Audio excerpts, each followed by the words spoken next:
เจริญสุขเจริญสีเจริญหมีเจริญไหวเจริญจิตเจริญใจเจริญไป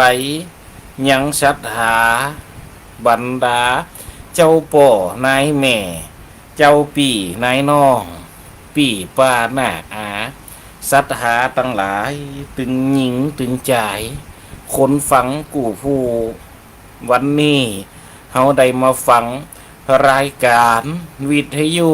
FM 106.50วิทยาลัยสงฆ์นครลำปางวิทยุเพื่อการศึกษาออกอากาศ1 ชั่วโมงต่อจากนี้แล้วจากนั้นก็จะเป็นแฮม1 ชั่วโมงต่อไปทั้งบ่ายนับว่าได้เป็น1 ชั่วโมงกับแฮม60 นาทีอูดีๆก็คือ2 ชั่วโมงนั่นเนาะจับใจแห้งก็คือแนงใจกาจับใจครูบาคือจับเหี่ยวใจพะน้อยจับใจบะฮอคือจับเหี่ยวใจบะตันจับใจป่อกำนันคือตันเหี่ยวป่อแกบ้านก้อนว่าจับใจหนานคือจับให้ใจน้อยจับใจเบาน้อยคือจับให้ใจสาวจีสาวจี จับปิดโอ้ยสาวจีนะเฮ้ยว่าคำเดียวมันได้ไอ้คนละจะไปใจสาวจีน้ำก็ย่อมจะต้องปึ่งเหือเสือก็ย่อมจะต้องปึ่งโคตกโตก็ยังปึ่งผาจักกาก็ยังปึ่งเก้าไม้ขึ้นเหนือล่องไตปึ่งโลดปึ่งล้างเก่งจางก็ยังปึ่งบุญเกลือขี่เหือปึ่งบุญไม่ทอรักน้ำบอกระปึ่งบุญกันเหี่ยวเป็นเปี้ยวกระปึ่งบุญยาถ่ายคนอูอยู่ใดปึ่งอาสไหลสิ่งละบุญคนฟังยกมือ10 นิ้วไวสาสาตุเจ้าครูบาสังฆมหาเถระจุดโดนจุวละองค์เนอขอไวสาจากนั้นมีคนตักเข้ามาตั้งในรายการเฟซบุ๊กไล่ท่านพระอาจารย์สามเณรเจ้าสลาหลวงค้นบะเก่าลานนาเวียงหลักกอนตักเข้ามาว่าไวสาเฮาก็ขอตอบปูจ๋าว่าไวสาชินเดียวกันเนอไวสานะครับเนอจากนั้นก็ได้หมายมีนะครับญาติโยมตักเข้ามานะนะครับผลตักเข้ามานี่นะครับตั้งเฟซบุ๊กไล่นะวันนี้เขาออกตั้งรายการ FM 106.50นะครับโดยถ่ายทอดสด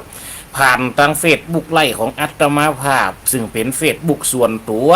แล้วก็เข้าสู่ในวิทยุ106.50วิทยาลัยสงฆ์นครลำปางนะครับเจริญพรคุณโยมเสกลำปางได้ตักเข้ามาเจริญพรเป็นอย่างยิ่งเนอะครับเนอะปีหู2น้องหู1คนผีซึงหูเผียว4เผียว5เพราะจะนั่นการจะอูจะจ๋าจะได้พันละนะเขาก็ต้องเอาตีปุ่นถามถ้าปุ่นถามเขาก็ตึงจ่างตอบ ถ้าคนบอกไผไหนจะไปหู้ถ้าคนอูมันจ่องจะเหม็นการสื่อสารการนมัสการอันนี้เพิ่นใจห้องสำหรับพระสงฆ์องค์เจ้า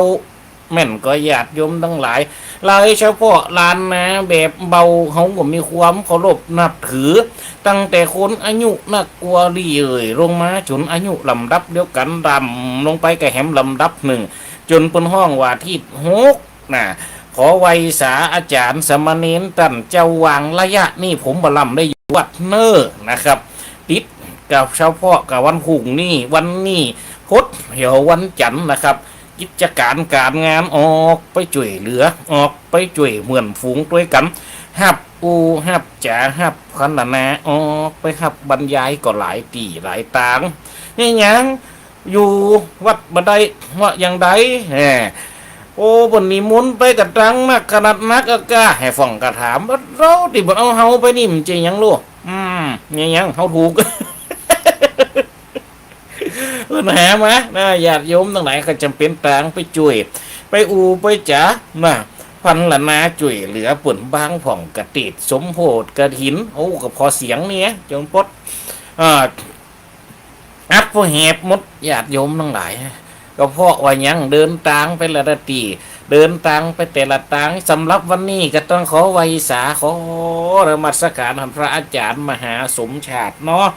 ปืนก็เป็นผู้ที่ได้ให้โอกาสแต่ว่าท่านพระอาจารย์ก็เดินทางมาวัดห้วยแหนปาสัทธาอาพี่น้องมาร่วมกินร่วมตานร่วมงานร่วมบุญมาช่วยกันหนุนซึ่งบุญกุศลกินตานวัดห้วยแหนนี่แต่ว่าก็ได้ย้อยกหมายตามกระถินไปแล้วญาติโยมตั้งหลายตอนนี้ยอดในบางตีสำหรับองค์กระถินถึงจะตานไปแล้วก็ตามแต่ยอดกระถินก็ยังบ่ได้คงตีเตื้อแต่ว่านี่ได้อยู่200,000ฝ่ายคาดว่าในเวลาในวันอาทิตย์นี่อาตมาภาพคงจะได้มาแจ้งให้คณะศรัทธาได้หู้ได้หับหู้ด้วยกันนะครับวันนี้เพราะยังบอกคงที่เพราะญาติโยมอาตมาภาพนี่เป็นกฐินสามัคคีญาติโยมทั้งหลายเฮ้ยขอเปิ่นมาจุยเป่งวัดเป่งว้าแต่ว่าก็ได้หันคนเฒ่าคนแก่ญาติโยมเดินทางขี่รถตู้มาสู่มาหาอาตมาภาพก็ดีอกดีใจจนสุดที่จะเอากำยังมาพันละนะมาขอบอกขอบใจใดนะศรัทธาบรรดาพ่อแม่พี่น้องหันก็หันห่วมกันหู้ก็ได้หู้ห่วมกันเข้ามาพออย่างกับญาติโยมที่ได้หายได้หอมสตังเข้ามาตามลำดับลำดาในช่วงวันก่อนๆอาตมาภาพก็เอานางในสตังสวดน่ะเอามาอย่างได้ญาติโยมทั้งหลายเอามาสั่งเปิ่นไปซื้อหลอดไฟเขามาใส่เป็นสปอตไลท์ใจอยู่ด้วยกัน4 ดวงกี่นิ้วหู้กำจางตั้งนี้เขากับปลาเปิ่นเขากับไปซื้อมาให้เปิ่นติดนะเปิ่นระยะ2 คืน 3 คืนวันนี้ไฟวิหารวัดห้วยแหนเปล่งลึ่งส่อง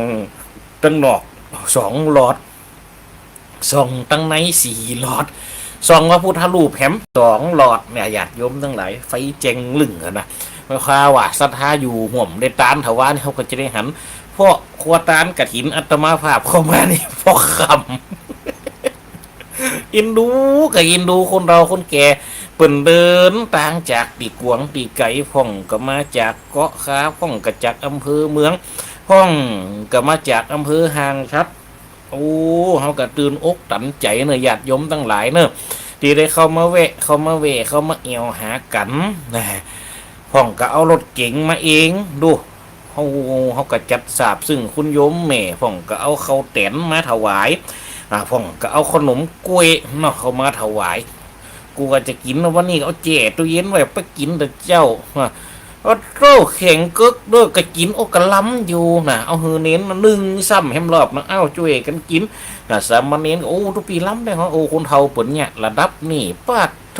เนี่ยมากินได้สมัยได้หัวมึงเฮ้ยอันล้ำปันนี่นะยะก็ได้เขาได้ฟังญาติโยมทั้งหลายเพราะฉะนั้นเนาะวันนี้ก็ขอบอกขอบใจเจริญพรมาณที่นี่เป็นอย่างยิ่งที่หันอกหันใจเดินทางมาช่วยเหลือตุเจ้าตนนี้ในพระพุทธศาสนาอย่างกับวัดแต่ละวัดวันผูกนี่ของวัดอาจารย์สนีกาหลงอันนั้นปุ่นมีเจ้าภาคเก่าเจ้าศรัทธาหังปุ่นมาแหงคาดว่าคงจะได้นักของวัดปันใหม่ห้วยแหนเขานี่หลายเต่านะสำหรับวัดอาตมาภาพตอนนี้ก็รอความคงที่เจ้าหน้าที่ตั้งธนาคารก็จะได้แจ้งมาเพราะว่าการถวายย้อยกมาตานหมายของกฐินนี่นะก็จะคุบจะพร้อมได้กะหลังจากเขาจะประกาศไปแล้วหลังจากที่ว่าปัจจัยเนาะญาติโยมทั้งหลายนะครับสำหรับองค์กฐินก็เป็นองค์ที่อาตมาภาพได้ตุ้มได้ห่มได้หนุ่งอยู่นี่กระใจสำหรับภาษีกลักนะศรัทธาทั้งหลายบ่ใจเป็นกลักแดงนะเป็นกลักธรรมดากลักเมืองเขาเนี่ยญาติโยมบรรดาพ่อแม่พี่น้องเนอะนะวันนี้ก็ใส่เอาอันนี้สงคือเปิ่นให้ก่อนตะกี้ก็ใส่ไปงานศพมาหลายผู้หลายตันกระหันแล้วก็เนาะมาวัดห้วยแหนแต่ว่าก็เดินทางเขาไปตอดกระถินไปตอดไปเอาตังไปหอมวัดวันกี่อยู่เกี่ยวดอนชัยอาจารย์สนีกาหลงอยู่ง้ามขาปิกมากะมาผ่านนะคงจะได้หันงานเนาะได้หันปอยอยู่นะวันนี้อาตมาภาพก็จำเป็น ได้ไปห่วมเปิ่นปุ๋งมาละนะญาติโยมเปิ่นปุ๋งไปละตะกี้ละอันเนี้ยสถาบรรดาพ่อแม่พี่น้องนะสำหรับวันนี้เฮาก็จะได้เฮาก็จะได้จ๋าเฮาจะได้พันละนะได้รักที่เปิ่นได้ถามได้ข่าวได้เอิ้นเขามาหาโทรศัพท์เขามาตักมาตายโอ้ทุกวีก็ใครฮู้บ่ใครฮู้ใครใครจ๋าเปิ่นมาหันใส่วิหารวัดห้วยแหนเท่านี้กว่าจะได้มาเป็นขนาดนี้นี่เจสน้อยญาติโยมทั้งหลายโอ้โหปกกันมาก็มีญาติโยมหลายผู้หลายท่านใจระยะเวลากันเป่งไปในคณะนั้นตั้งแต่พุทธศักราช2547ปีได้มาปุกขึ้นเป็นเสาเป็นต้นเป็นโค้งเป็นห่างในปีพุทธศักราช2548แล้วเฮามาตานใจการตานใจงานไปเหียก่อนในพุทธศักราช2563ในการใจการใจงานทำพิธีต่างๆนะเนี่ยญาติโยมทั้งหลายเฮากับมาหันใส่โอ้กระเบื้องก็ยังได้ปูกำเตือเปิ่นกับมาหันใส่โอ้ตัวกดกล้วยแปลงเป็นเนื้อของสมัยเดียวเศรษฐกิจสมัยนี้มันก็เป็นไปในแนวนี้มันก็เป็นไปในอย่างเนี่ยญาติโยมทั้งหลายก็เป็นตีเปิ่นก็ฮือกำลังอกเปิ่นก็ฮือกำลังใจอาตมาภาพตามสื่ออยู่ใดก็ย้อนอีป่ออีแม่เปิ่นได้หันอกหันใจซึ่งกันและกันหันอกหันใจในการก่อหลังสร้างแปลงแหกกระทำการฮือใดดีฮือใดงดฮือใดงามฮือใดใจฮือใดสวยฮือฝากดไปในห้อยเจนลูกเจนหลานเป็นร้อยปีไปตั้งนาผู้เนาะอยากโยมทั้งหลายวันนั้นเฮาก็ได้ได้จ๋าถึงคาถาใจเนี่ยจุนละปะก่อนเฮาได้เรื่องโคดเรื่องคิวเรื่องงาเฮาก็ได้เรื่องจ๋าเรื่องสัตว์ที่มีฤทธิ์ที่นุภาพที่มีฤทธิ์เอกอ่างอันใดเกิดขึ้นมาเป็นสัตว์ปุ่นได้เอามาเป็นน้ำแห่งชัยชนะเนี่ยญาติโยมทั้งหลายวันนั้นเขาได้เพื่อเลี้ยงจ้างวุดุบรรดาพ่อแม่พี่น้องจ้างตีได้เอาสัตว์ที่ห้องมาหันมียังมีจ้างมีเสือมีหมีมีหลาดเจสีเพื่อแรดเนาะและก็สิ่งศักดิ์สิทธิ์แถมยังหนึ่งโคตรญาติโยมทั้งหลายโคตรเคียวโคตรไข่นองาต่างๆนะหอยตันมูนี่มันก็ถือว่าเป็นโคตรมั้งญาติโยมทั้งหลายแล้วก็ได้ได้จ่าดีบนเจิญเอาดวงหมูนี่เข้ามาเป็นตัวกั่มตัวหนูคอยเป็นตัวกั่มตัวหนุนตัวจูคอยอบอุ่นหนุนหลังบ่ฮือได้พิษฮือได้ผาดบ่ฮือได้ปังปาดไปต่างๆนานาเนี่ยญาติโยมทั้งหลายเขาก็ได้แถวที่เปิ่นเอามาเป่งบนโลก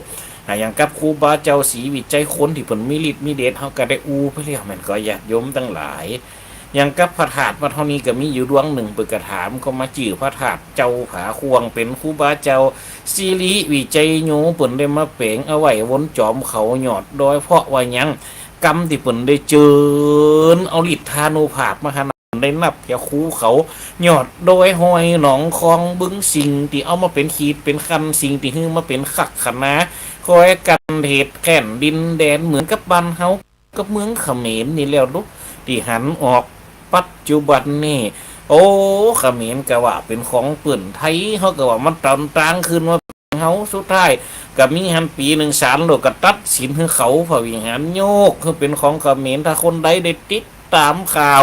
ได้ฟังเปิ้นเล่าออกตามรายการได้พอตามทีวีมี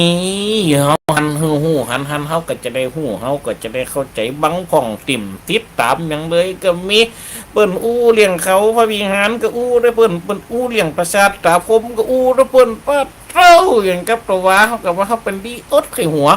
เขาก็นั่งฟังไปต้วยไข่หัวไปต้วยเปิ้นก็เรื่องเลี้ยงเขาพระวิหาร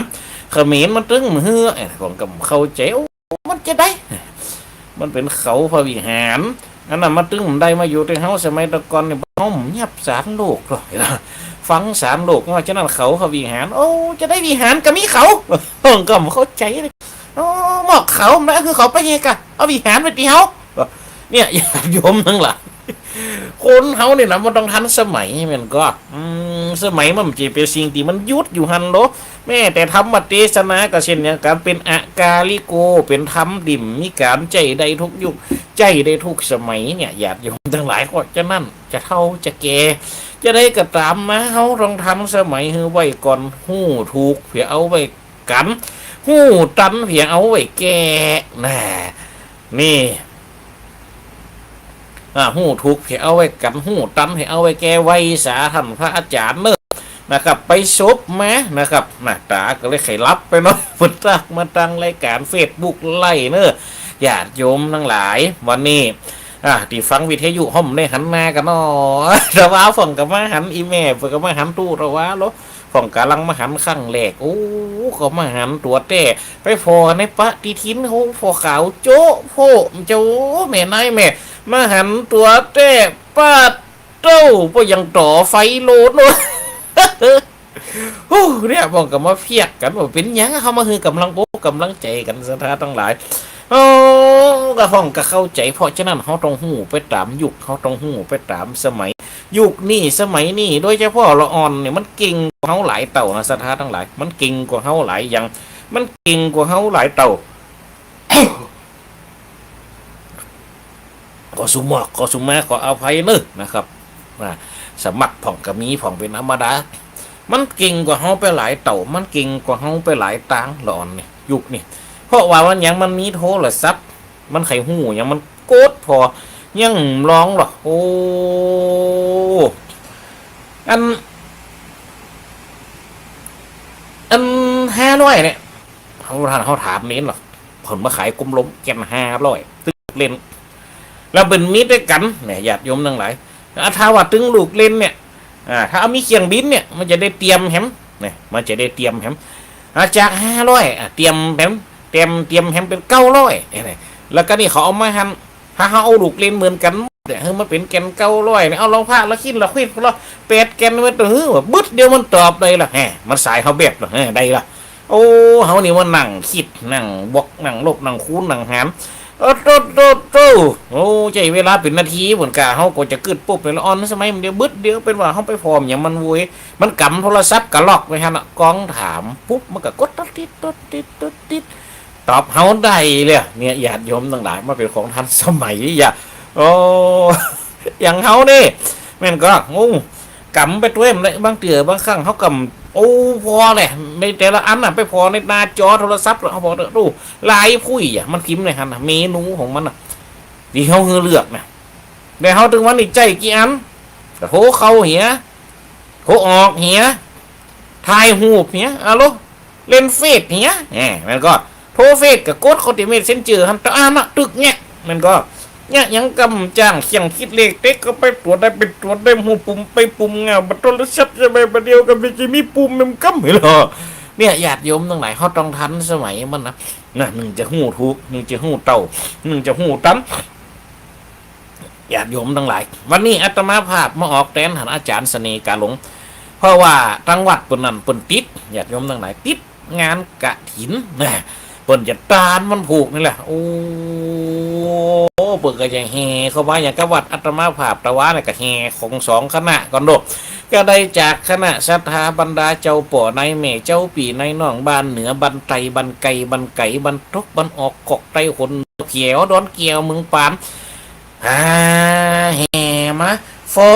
นมาเอามาห่มทำบุญเอามายอยกมาตามห่วมกันนี่เนี่ยทำมีศรัทธาสายบุญของหมู่เฮาเขาไปช่วยแหมกำเนี่ยญาติโยมทั้งหลายวัดวาศาสนานะมันก็จะมองวัดบางวัดเขาไปฟอเตอร์ปีนี้วัดตำบลแม่สุขคนนี้กระโจกดีอยู่อย่างหนึ่งมีกฐินเหมือนกันมดกูหัววัดมีกฐินเหมือนกันมดกูหัววาสมัยตะกอนวัดบางวัดเป็นมีกฐินอย่างวัดห้วยแหนเท่านี้สมัยตะกอนนี่มันเหมือนมีเตืออันเนาะยุกตุเป็นเน้นเนี่ยโอ้ปีได้มีกฐินดีใจญาติโยมนี่ปีได้มีบัดปุ่นตอดกันบึดบัดเฮามองโดดเนี่ยศรัทธาอันนั้นกับป้าเจ้าบ้านโอ้จัดแจงแต่งดาหลังจากนั่นก่อนจะเขาจะตามมันผูกปีนี้เขาประกันสวดมนต์ด้วยกันเนอะสวดจะบวชกฐิน เอาเจ้าบานช่วยกันสว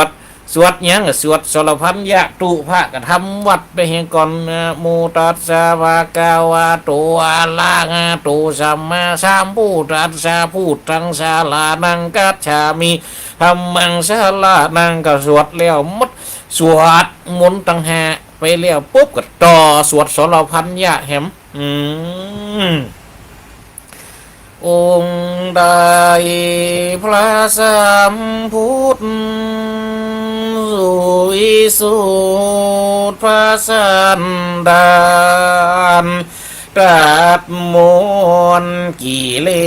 สมันบ่มีมนมีมองมัวปัดเท่าฟ่องกันนั่งไว้ฟ่องกันรับตราบางคนตัวขี้รับง่ายจะเป็นรับตราป้าตัวงุ่มแงะเอามือเตะตึ๊ดจึกยองตักไปแล้ว รับดิบเนี่ยญาติโยมทั้งหลายเนาะกูสิงกูยังเขาก็ต้องทันสมัยป้าลูกป้าหลานตันเขาโมโหโอ้ปนเนี่ยอย่างอีเนอร์นี่ตานกระถินอันนี้ห้องว่าไตกระถินเนอร์แน่อันนี้ห้องว่าบริวารเนอร์แล้วอันนี้เราเป็นอย่างนี่ติแป๊บนี่อันนี้ห้องตาลปัดเขากับป้าเขาไปฟอนอันนี้เราอะไรอย่างนี่สองจ้ามนี่อันนี้ห้องฟ้านเวนฟ้าและอันนี้เราอะไรอย่างที่มิติควบอย่างขงไก่นี่อันนี้ห้องว่าขอบไต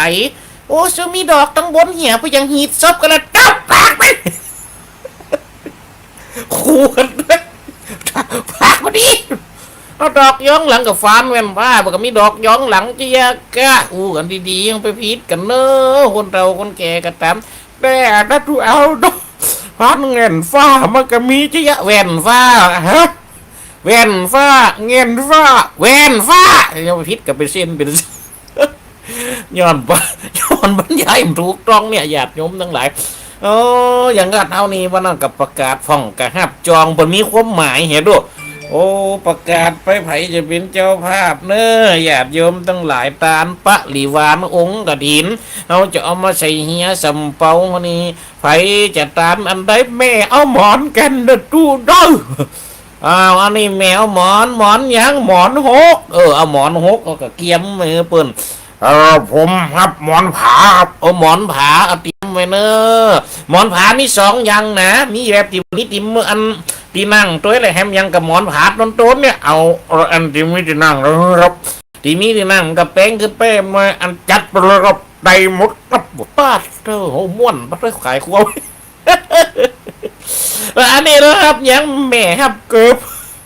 โอ้ยเนาะอันนี้ครับปีเลี้ยวครับจังปีนี้ครับเกือบหรอปีเลี้ยวมุ้งบนปีนี้มุ้งร่วมเลยเหรอเนี่ยญาติโยมทั้งหลายจองเป็นนึงว่าล่ะมันเป็นของยังของกันความห้อนญาติโยมทั้งหลายแดดส่องหัวห้อนก็ย้อนกลางจองมันก็กินแกงจีนจะไปลืมแกงป่าอยู่ห่มใจคาบาดีลืมห่มจองนี่อย่างซอดึงว่าไปหรอมันก็โอ้เนี่ยมันต้องปึงปะอาสไหลกันหรอเนี่ยจองเนี่ยเป็นไงก็เย็นเหมือนแบบยุคเก่าเนาะคนเก่าถึงเดี๋ยวจะมีรถติดกระจ่างเตอะนะแต่สิ่งเหล่านี้มันเป็นสิ่งที่มันละมันได้จะว่าเปิ่นทันสมัยกำใจญาติโยมทั้งหลายเพราะมันเป็นสิ่งที่มากูกันเพราะวันยังมันกำจะแป้งเนาะมันก็เปิดกระตานได้เปิดกระเนี่ยได้จะซื้อรถมาตันให้กำเจริญเนี่ยกันโลงเขาเนี่ยโอ้กลัวจะได้ขี่รถกำหันก็ญาติโยมที่มาห่มวัดห้วยแหนแต่ว่าเต้นหลังทั้งไตที่เขากินเข้ากันนะกันก็ขณะรถวัดห้วยแหนแหนมก็แล้วกาทิหันตึนวนวัดห้วยแหนใหม่สามัคคีอย่าวงเล็บของเขาหน้ารถประจำตำแหน่งสมัยตะกอนไปไหนกันใจรถกันนะหลวงพ่อพระคูหนังหน้าเนี้ยเอากันนั่งหลังเห็นมันเป็นรถตอนเดียวหรอเจ้าหันมันจะอันแห้งอย่างนั้นโบขึ้นด้วยปะลุ่มตุ่มด้วยเรียญาติโยมทั้งหลายเกือบนี่เป็นยังเตียวตางห่อนตีนเนี่ยเอาเกือบข้อสุกเอาเกือบข้อใส่กันเนี่ยฮือได้จุ่มเนี่ยฮือได้เย็นเป็นสัญลักษณ์โล ถึงจองถึงเกิดเป็นสัญลักษณ์แห่งความจุ่มเป็นสัญลักษณ์แห่งความเย็นเป็นสัญลักษณ์แห่งความเป็นไปในนานการเดินทางว่าจะอยู่ที่เก่าคนเก่าปถึงว่าไว้มาดเมนจักอยู่ก็ได้มีใจมาดเมนจักไปก็มีโชคมีลาภอีกคนเฮาเกิดมาย่อมจะต้องมีการเดินทางเป็นธรรมดาอยู่ก็มีใจไปก็มีโชคมีลาภจองกับเกิดเป็นสัญลักษณ์แห่งการเดินนี่สถานทั้งหลายเพื่อให้ตัวเก่าได้มีโชคมีลาภปุ้นเอาการเดินทางไปให้รู้เจ้าเอาการเดินทางไปให้รู้เจ้าอ้าวรู้เจ้าใจอ้าวสถานได้โชคได้ลาภไปแล้วไอ้รู้เจ้าแม่ก็ได้แล้วลาภโอ้ไปได้ยังได้แม่ถูกแชกอ่ะโอ้ได้ยังบ่อีลาแบ่งมาเหอะลาบหมูสวัสดีกินมันเลยมาหูดับมันเลยเอกะเนี่ยบนอู้เลี้ยงลาบแฮมยังตัวก็ไปซดเลี้ยงลาบแฮมยังเนี่ยสดาต้องหลายจองกับเกิบนี่อยู่กับมีใจไปกับมีโชคมีลาบความจริงมันเป็นตัวที่มันผูกพันกันนะกำปอนหมูนี่เป็นตัวที่มันเกี่ยวกันสอดคล้องกันเป็นตัวที่มันหับกันมันอุ้มกันไว้สดาทั้งหลายมันอุ้มกันไว้มันเป็นความเชื่อที่มันมีในเมื่อสมัยใดสมัยเดิมบุญศรัทธาบรรดาผมแม่พี่น้องอยู่มีใจไปมีโชคมีลาภนี่นะขอไว้สาครับหลวงปู่นะครับหลวงปู่สามนะเพิ่นได้ตักถามเขามาทางเฟซบุ๊กไล่นี่ญาติโยมทั้งหลายเขาฟังเด้อมาแล้วหมอนเหรอมันยังศรัทธาทั้งหลายหมอนคือสัญลักษณ์แห่งการอยู่มันมีหรอมันมีปริศนาที่มันเข้ามาเกิดในหันนะศรัทธาทั้งหลายมันเกิดอยู่ในการเป็นไปของการใจชีวิตของคนเขาจะอยู่เขาคือมีใจนอนหมอนเป็นสัญลักษณ์แห่งการอยู่ว่าจะเป็นยังหมอนหกหมอนเติกหมอนอึงหมอนผาหมอนต่างๆนาเนี่ยสถานทั้งหลายมันเป็นสัญลักษณ์แห่งการอยู่แม่นก็มีไผ่ของเอาหมอนไปเดินทางบ่อยเขาบ่อยจะไปไถนาครับเอาหมอนมาให้บอบเลยเดี๋ยวไปไถนาเอาไปยังหมอนมันก็นี่ไถเอาไปยังก็นี่โอ้ยุคเก่าสมัยยังก็วัดห้วยเห็นนี่สมัยตะกอนแบบมีคนเฒ่าคนแก่ยิบหมอนนำหมอนกันนะแล้วก็มันจะมีแก่ขั้วหมูนี่ด้วยเดี๋ยวมันเกี่ยวกับการหือตานสิ่งเหล่านี้นี่แม่แต่เป๊กตุก็มีโลเด่นละอ่อนโอ้เคยเป็นพระบนมีหมอนทันแกนหนึ่งเอาฝ้าห่มพาเมียงเนี่ยพระเขาหันตุลุงเหมือนจังนี่เอาฝ้าห่มพาเมียงมาตุ่มเป็นจีวรเนี่ยเห็นแล้วฮอนหรอเอาเสียหมอนหลวงนะมาแปลงพาสบงปาดโตเต่าปะคิดปักเงี้ยหมอนมันกีดอย่างมันจะกว้างอย่างพาสบงหมดเลยลูกเนี่ยญาติโยมทั้งหลายหมอนนี่เป็นสัญลักษณ์แห่งการอยู่เนี่ยหมอนนี่นะนอน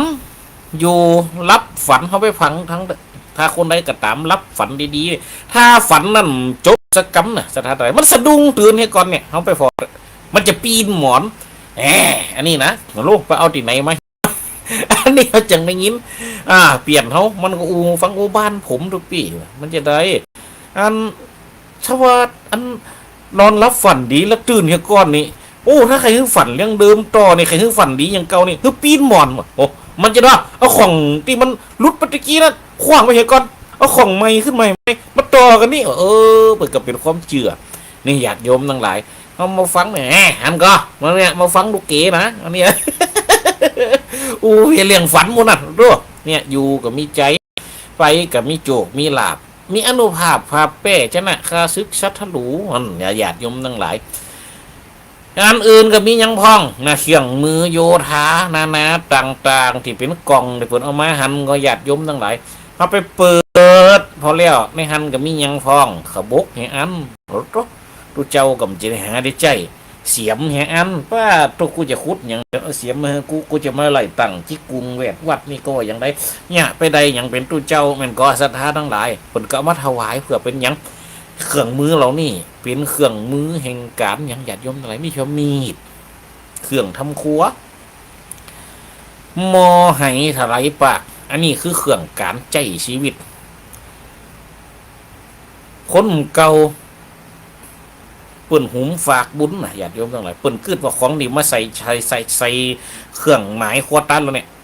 จะเป็นของที่ติดตามไปด้วยถึงจัดนี่และจัดนา เป็นผลบุญแก่กาฮือใดมาตอบสนองกับเปิ่นเวนตานฮัลโหลน่ะ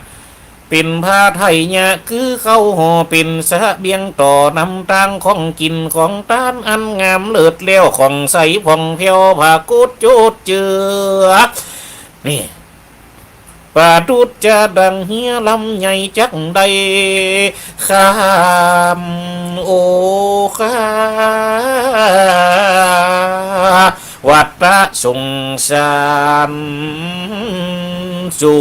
นิพพานเวียงเกี่ยวเป็นตีเลิศเลี้ยว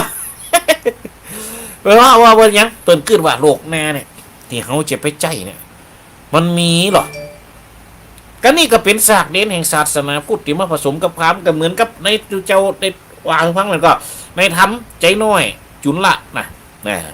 จุลธรรมจุลละใจหยาบประกรณ์ในญาติโยมทั้งหลายก็เป็นการเพื่อยังบ่งบอกโลกว่าโลกแน่มีจริงมีเทวดามีจริงเทวบุตรมีจริงจริงเขากำเจมูเท่าว่าบนเป็นหรออย่างกับเทวดาในบนอิ่มติบมีเทวดาควาพิกซั่วงั้น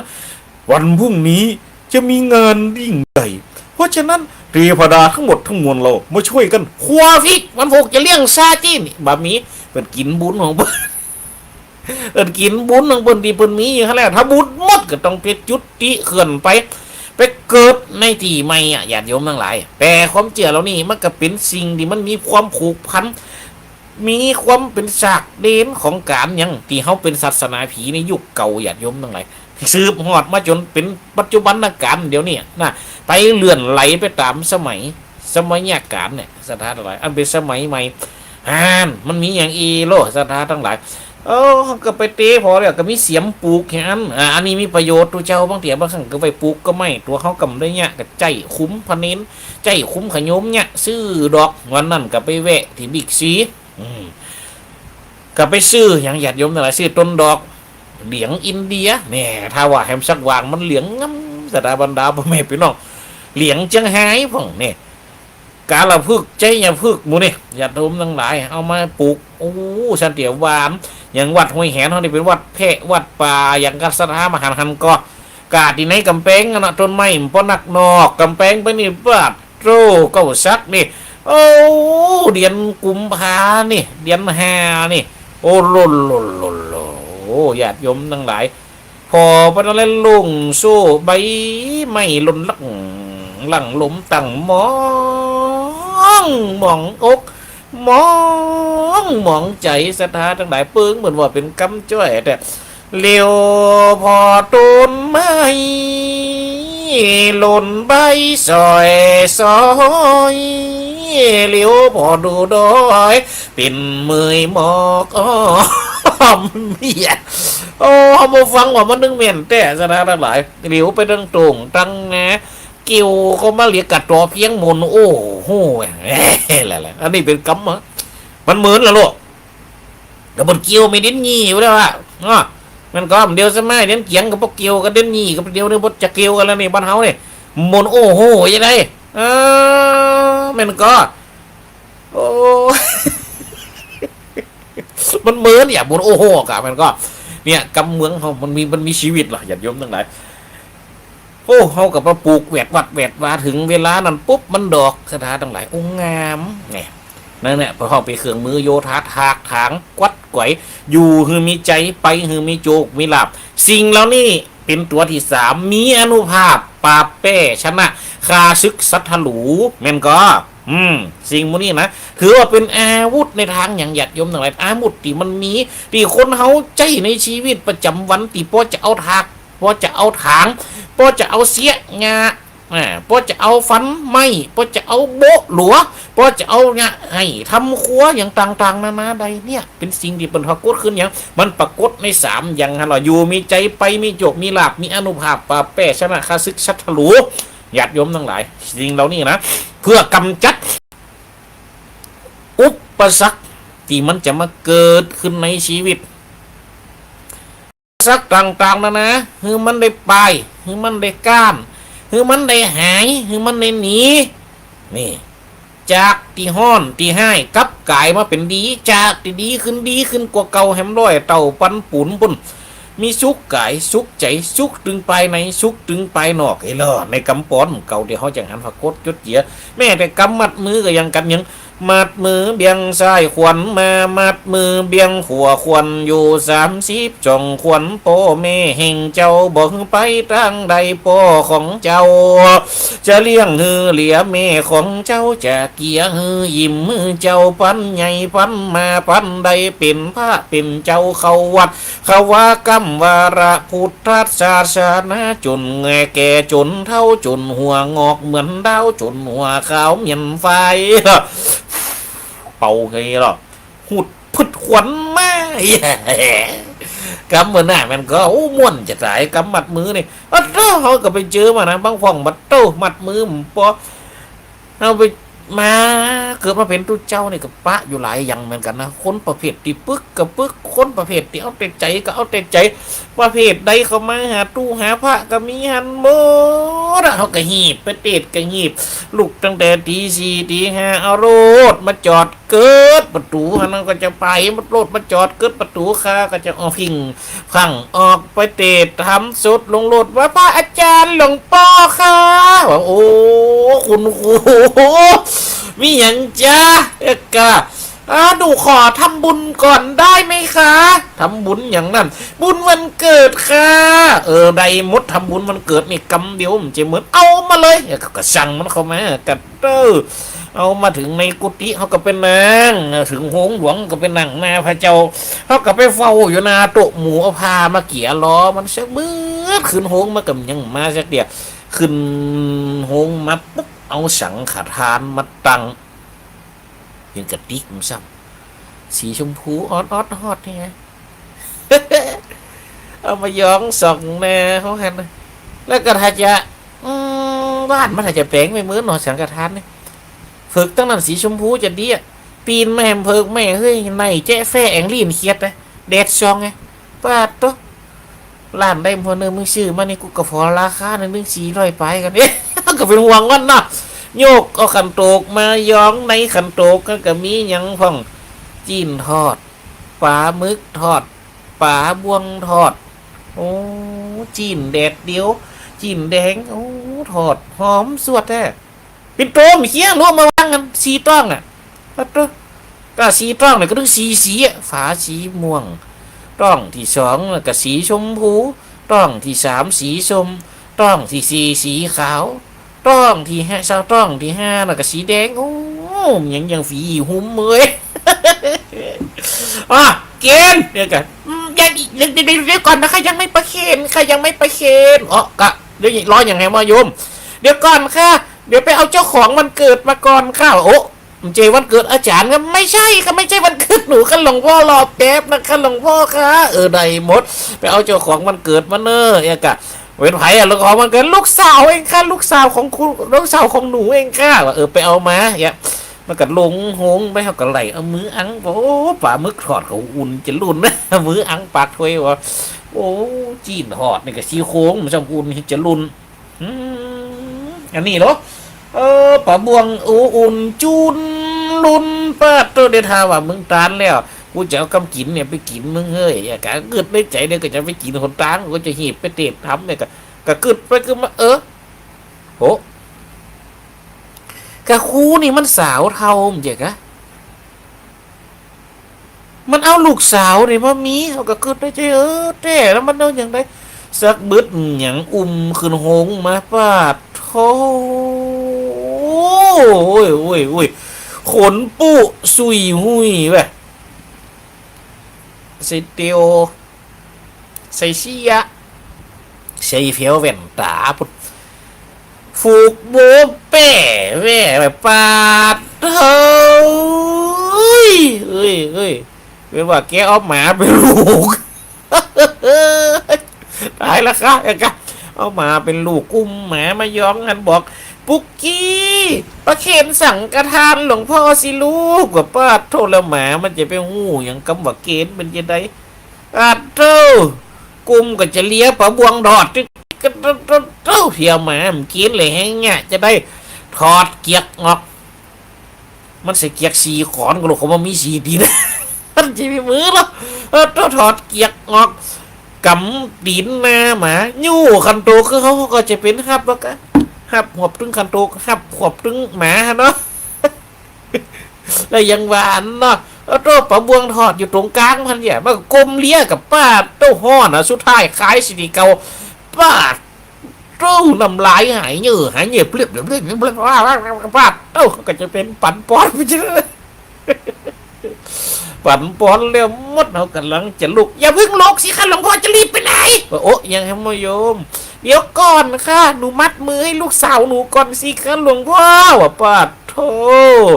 มัดมือไหนเฮ้ยกูกับหันไปตีนนึงสี่เบียงนี่เฮ้ยกำจะมีมือแล้วนี่ไงค่ะหลวงพ่อกำตีนนะมา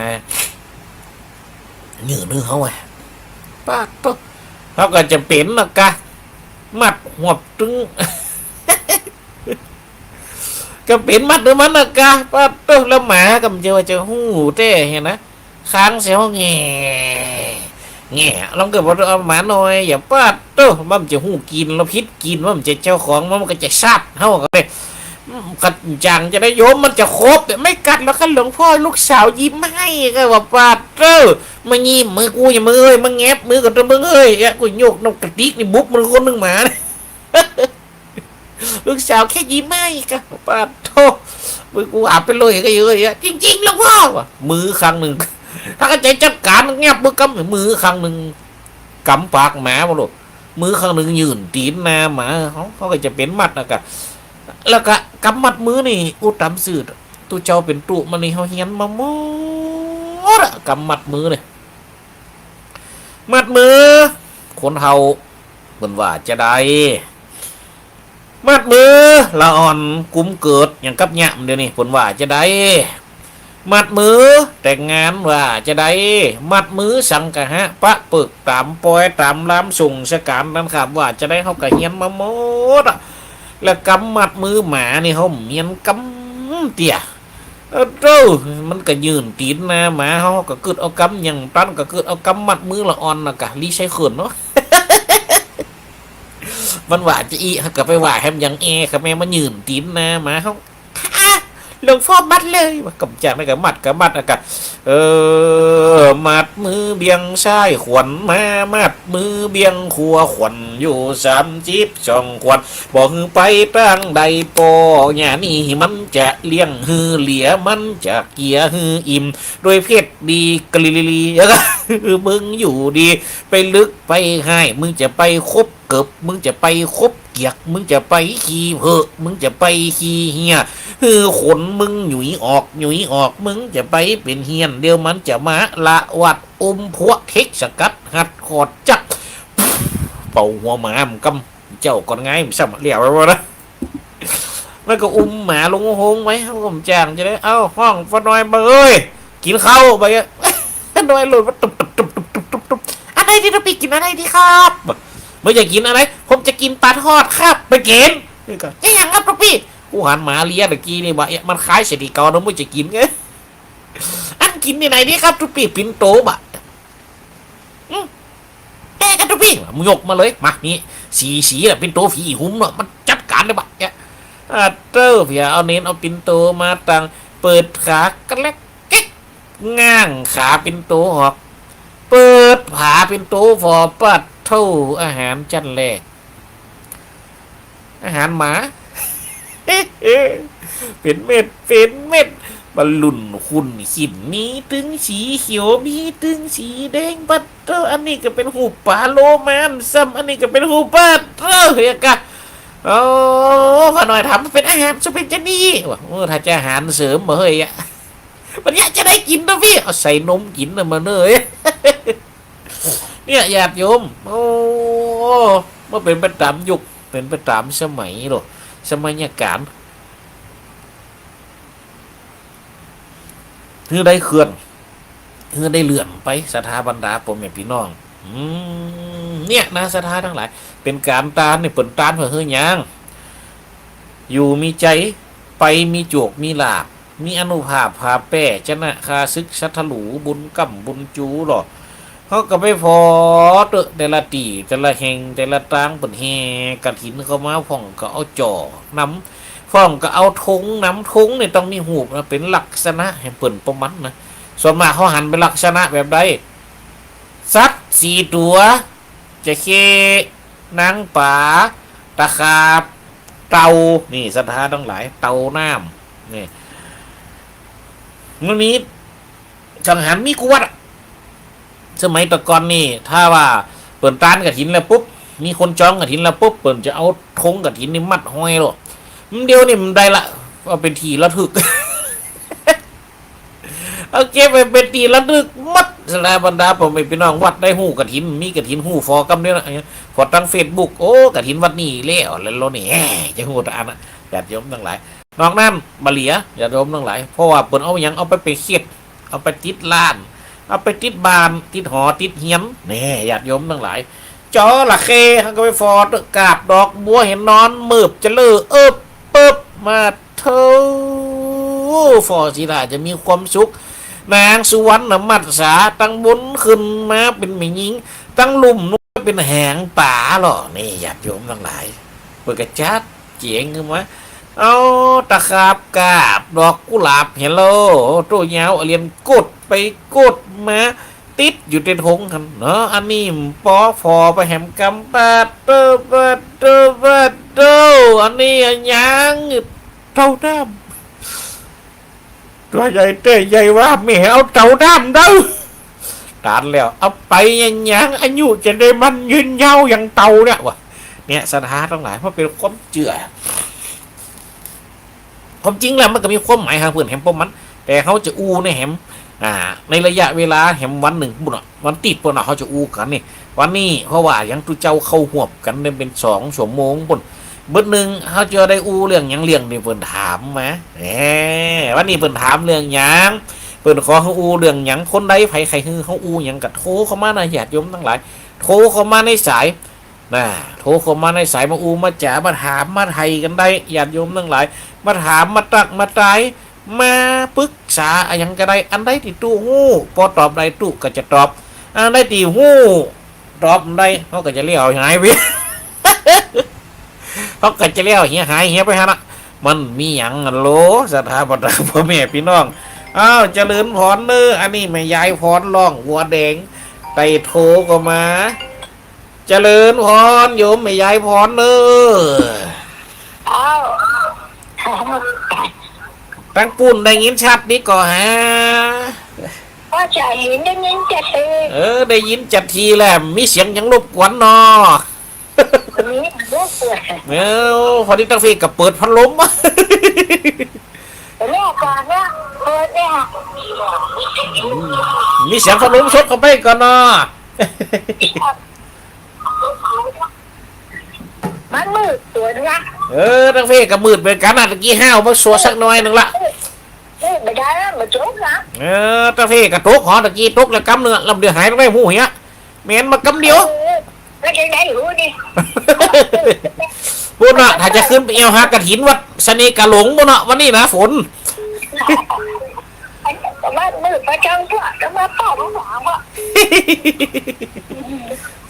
สาธุฟังจะโตมาเลยวันนี้ฟังแหละฟังอันนี้วันนี้มาเจ้านะวันนี้นะมาเจ้ากอกวนสัตว์อย่าโมมาเลยนี่วันนี้เนาะสาธุเจ้านมัสการเจ้าเลื่อนหอนเลยเจ้าจะไปเจริญพรแม่คำมีบันแม่กงเนอเจ้าเจริญพรครับตะวันแล้วคำเจ้าตะวันแล้วโหปุ่มปนนี่5 โมงไป6 โมงละตะวันนะเจ้ากันอย่างกะอาจารย์กับตาเนี่ยก่อนนะแต่ว่าอาจารย์กับคณะนี่เขาเนาะอาจารย์ได้ตู้เขาว่าอาจารย์ฟังนะหลอกมาเพราะว่าโดดร้องหลงจะไปโฮมบุญโอ้สดมันลงสดมันจะโฮมบุญเลยชุดไปเรียนจะโฮมเอาไปเพื่อผ้าขาวโอ้ไปผ้าขาวสดไปไหมผ้าขาวบุญเลยเจ้าว่าโอ้รีบกินหนังเป็นกันโหลกแน่เนาะนี่เราไม่เห็นกันโหลก ย้อนไม่สามัคคีน่ะอ่านคุยเห็นเรื่องเป็นไม่สามัคคี แม่นะห้อยแหนไปไม่สมัคคี ใจแม่หันแต่เป็นไม่สามัคคีนี่มันใจคุยเห็นนี่ไม่สามัคคีนะเจ้าคุณไปตรงนี้อันต่ำก่อนอยู่หน้าวัดนั่นน่ะจำเสียไม่ได้ต้นถูกต้องต้นยังเจ้าสาธุ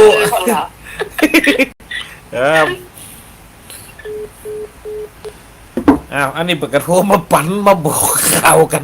เปิดมาตานกระถินตะว้าหรอฟ่องกระหลงวัดห้วยแหนนี่มันจะจุ่มน้อยอย่าโยมทั้งหลายวัดตรงต้องนี่จุ่มนักเนอะพวกน่ะบนอยู่ลายแม่สลอยพวกน่ะอยู่ลายน้ำแม่สวยพวกน่ะวัดตรงต้องนี่นะแต่คนใดบักเคยไปมันนี่หล้ำจัดเดี้ยอย่าโยมทั้งหลายอย่างก็วัดห้วยแหนเท่านี้ติดอยู่ถนนเส้นใหญ่ของเส้นตะบนไม่ซุกสายไหนนะที่ไปพดบันขามถ้าขึ้นจากนั้นไปกับพดไปปูนันเนอร์บันเมตอมเมหมีโฟดไปปูนันโลบันจำบอนปูนะบันบวกขอนปอสมควรปูนะถ้าว่าก็ไปตั้งนั้นนะโอ้เจริญพรเนอแม่ยายแก้วบันกาดโป่งเจริญพรเจ้าแต่ว่าคนม่วนเนาะแต่ว่านี่ม่วนเนอปนฟ้อนกันเย้าเยะเย้าเยียดนะแต่ว่านะอีแม่พ่อนอยู่บ้านไปเลยม่วนอยู่ปุ่นเลยอีแม่หันแล้วปุ่นโอ้มันได้มันมาไม่ดีสลายให้อีแม่กับพ่อนอยู่บ้านเมียกะโอ้เป็นยังได้วันนาโอกาสที่จะปุ๊บก็จะมาหากันให้มันอยู่เนาะนั่นน่ะกะเอาอีแม่กับม่วนอยู่บ้านให้คนเดียวอ่ะกะพอเปิดกระตุ้มอีแม่กระตุ้มอยู่บ้านเนี่ยกะ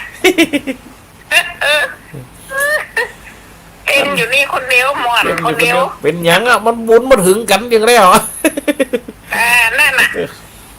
ขาดปัจจัยไปอย่าวนปัจจัยไปอย่าแล้วไว้เนาะแม่นเนาะเป็นยังสาธุได้บุญเหมือนกันหมดทำบุญโดยใจเป็นยังเนาะ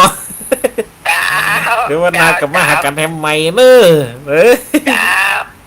สุขภาพร่างกายแข็งแรงอายุมันยืนยาวกูคู่กูคนเนอะนั่นน่ะเดี๋ยวกะสีเบามาพองแล้วครับอายุมันยืนยาวเต้นอยู่บ้านนี่คนเดียวได้เต้นอยู่บ้านคนเดียวได้เลยล่ะจ้าแม่เป็นกำลังใจเด้อสาธุขอบคุณจันนักเจริญพรจันนักเนอะคุณโยมแม่เนอะ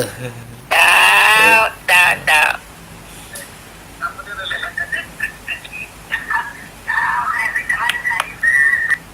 อ้าวอันนี้ก็ไปย้ายแก้วบรรกาดโป่งบนม้ามได้สักกำรถ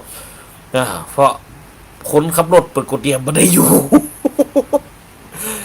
เล่มได้มาเอวมาได้มาเวะหาอาตมาสักกำมาได้มาเวะหาท่านอาจารย์สนีกาหลงสักกำได้มาเวะหาท่านพระอาจารย์น่าลงใช้สักกำเนาะต่างฝ่ายกับต่างทำหน้าที่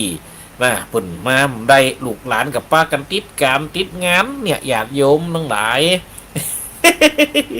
จะครับเองเนื้อก็เท่าล่ำให้หมอกกะนะแต่ว่าบางเขาก็หันเป็นดีอินดูนะคนโยมปอกก็ครับแถวรถเก๋งมั้งนะเอา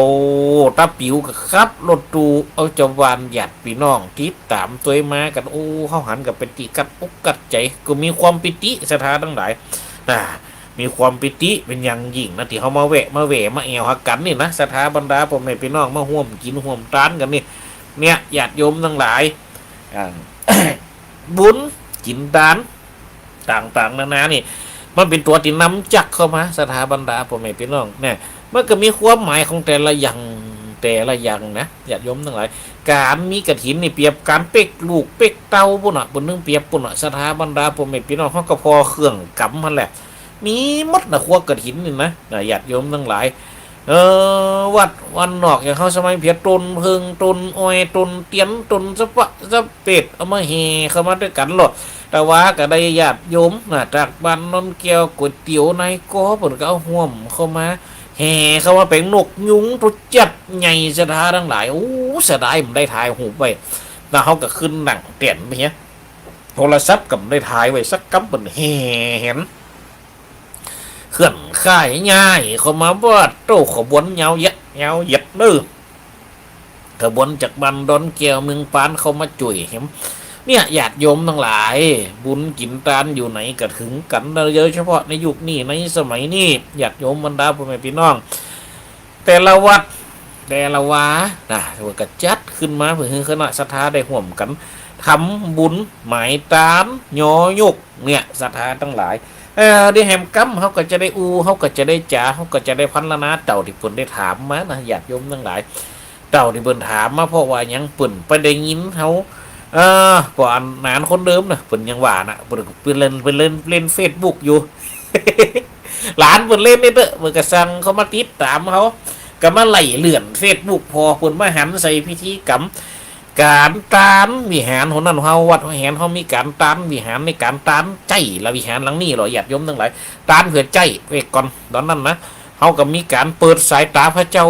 เฮาเนี่ยแบบบักเก่าเพิ่นก็เลยมาหันใส่ตัวเอ้าพวกนั้นก็ใครนี่แท้ว่าเพิ่นว่ายุคเพิ่นเป็นละอ่อนบ่นะเพิ่นหันนะศรัทธาทั้งหลายหันไปเหมือนนั้นวันเวลาก็คลายเคลื่อนเลื่อนมาจนถึงปัจจุบันการเปิดก็ว่าพอจะมีปรับตีจำอะไรก็ปรับเต็มมีมันอยู่ที่เขาปรับมันอยู่ที่เปิดแหมคนหนึ่งแต่เขาได้ไปเขียนไปหลอกไปต่อมากับปออาจารย์เขาตอนนี้ปออาจารย์เขาน่ะเปิดกับปัดผักจากเขาไปละสมัยนั้นโอ้ก็กึดหากับกัดอกอะไรไอ้ศรัทธาทั้งหลายไปเขียนห้องเปิดมาแปะเป็นจักรตัวเมียงเขียนขึ้นได้มาเป็นตัวไทยศรัทธาทั้งหลายในการวิธีกรรมการสมโพธิยมสมโพธิย่อมยกเดี๋ยวเราพูดนึงว่าหรอศรัทธาทั้งหลายในการกระทำมังกรพิธีกรรมในการแปลงวิหารก็ดีในการตานวิหารก็ดีในการสมโพธิพระเจ้าก็ดีนี่แต่อย่างกับวัดห้วยแหนเท่านี้เขาก็มีพิธีกรรมต่างๆนะเหมือนกันนะอย่างกับดิ้นนี่นี่เขาก็เนี่ยกูปีเนี่ยเต่าแจ้งอ่ะนี่เบิร์ก็ได้ถามเดี๋ยวอันมีตำแหน่ะศรัทธาต้องหลายนะตำแหเนี่ยมีอยู่ตึงตำแหของการปุ๊กตึงตำแหของการเป่งตึงตำแหของการตานเนาะเนี่ยศรัทธาต้องหลายสลูกปางเอกเนี่ยกับป่องประตูวิหารเบิกก็มีนะตำราการปุ๊กตังเสานี่คือมันคงนะยืนยาวนี่ปุ่นก็มีตำหาที่สองนะคือเอาเดือนขู่มีสามนี่เดือนสี่เดือนหกเดือนเป็ดในการตามเปิดกระถือว่าเป็นการใจวิหารเหมือนกันเอาเจริญพรเนอคนโยมแม่พิสมัยสีเทพทำรงเปิดตรักเข้ามากราบไว้สาเจ้าพระอาจารย์โลนะเจริญพรโยมแม่เนอนะครับก็ได้เขามาห่วมบุญแต่ว่าพาตั้งหลายเขากลับมาเขามานั่งห่วมกันนี่เป็นเกิงวิหารบนเนิดวาเนอะสถานตั้งหลายคนเขามานี่เป็นเกิงวิหารบนนะวันนี้กำจ่าของเขานี่จะจักเงาเลยนะสถานตั้งหลายเอาตั้งแต่ตะกี้เนาะเขาได้ปะเปิดตัวกันไปแล้วนะตอนนี้เวลาในชั่วโมงของท่านอาจารย์สนีการหลงนี่วันนี้อาตมาภาพเป็นตัวแทนนะเป็นตัวแทน เป็นบาเจตัวแท้ได้มาในชั่วโมงนี้นะเขาก็เป็นตัวแทนของพันพระอาจารย์สนีการหลงเพราะวันอันเปิ่นกระดาษอันญาติโยมทั้งหลายพระอาจารย์สนีการหลงวันนี้เปิ่นดาอันกระถินเปิ่นเนอนะครับอาตมาภาพเลยออกแทนวันพรุ่งนี้อาตมาภาพก็จะเป็นได้ไปห่วมเปิ่นนะสวดกฐินแห่งกรรมนะญาติโยมทั้งหลายมันผูกนี่ไปห่วมสวดกฐินแห่งกรรมตันเอา2เวลาก็โลกเมียเจ้าสืบเจ้าหู สืบเจ้าตาบายลงมาตาองค์กฐินแน่ตาองค์กฐินปุจจ้างสลาแห่ลูกเมียงแม่หม้อปุ่นมานะมันผูกนี่ปุจจ้างสลาแห่แม่หม้อปุ่น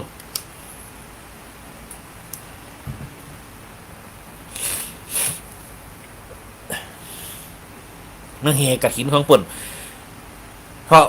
ตะวาบ้านเขาก็มาห่วมกันเนาะวันนี้ในนี่กะในระยะเวลาของท่านอาจารย์สนีกาหลงนะครับอาตมาภาพปะปบกันในช่วงระยะเวลานี้เขาก็ละเรื่องของการกฐินเข้ามาต่อไปเขาก็จะเข้าสู่ในโหมดของการที่เปิ่นถามเข้ามา1 ชั่วโมงต่อจากนี้ไปนะเขาก็จะได้ได้จ่าเรื่องที่เปิ่นถามเข้ามาเนี่ยอันนี้เปิ่นมีคนเจาะจงบุงถามเข้ามาให้คืออาตมาภาพได้เพื่อเป็นยังศรัทธาทั้งหลายเปิ่นจะขอได้บันทึกเอาไว้ให้ลูกหลานตันเตา โยกสืบไปตั้งนาฮือได้หู้ฮือได้หันถึงเวลานั้นเราอ่อนยุคใหม่บ่ฮู้ว่าจะมีอย่างนี้ก็กำมี เพราะฉะนั้นเป็นการเพื่อยังเพื่อฮือได้คงไว้ซึ่งสมัยการ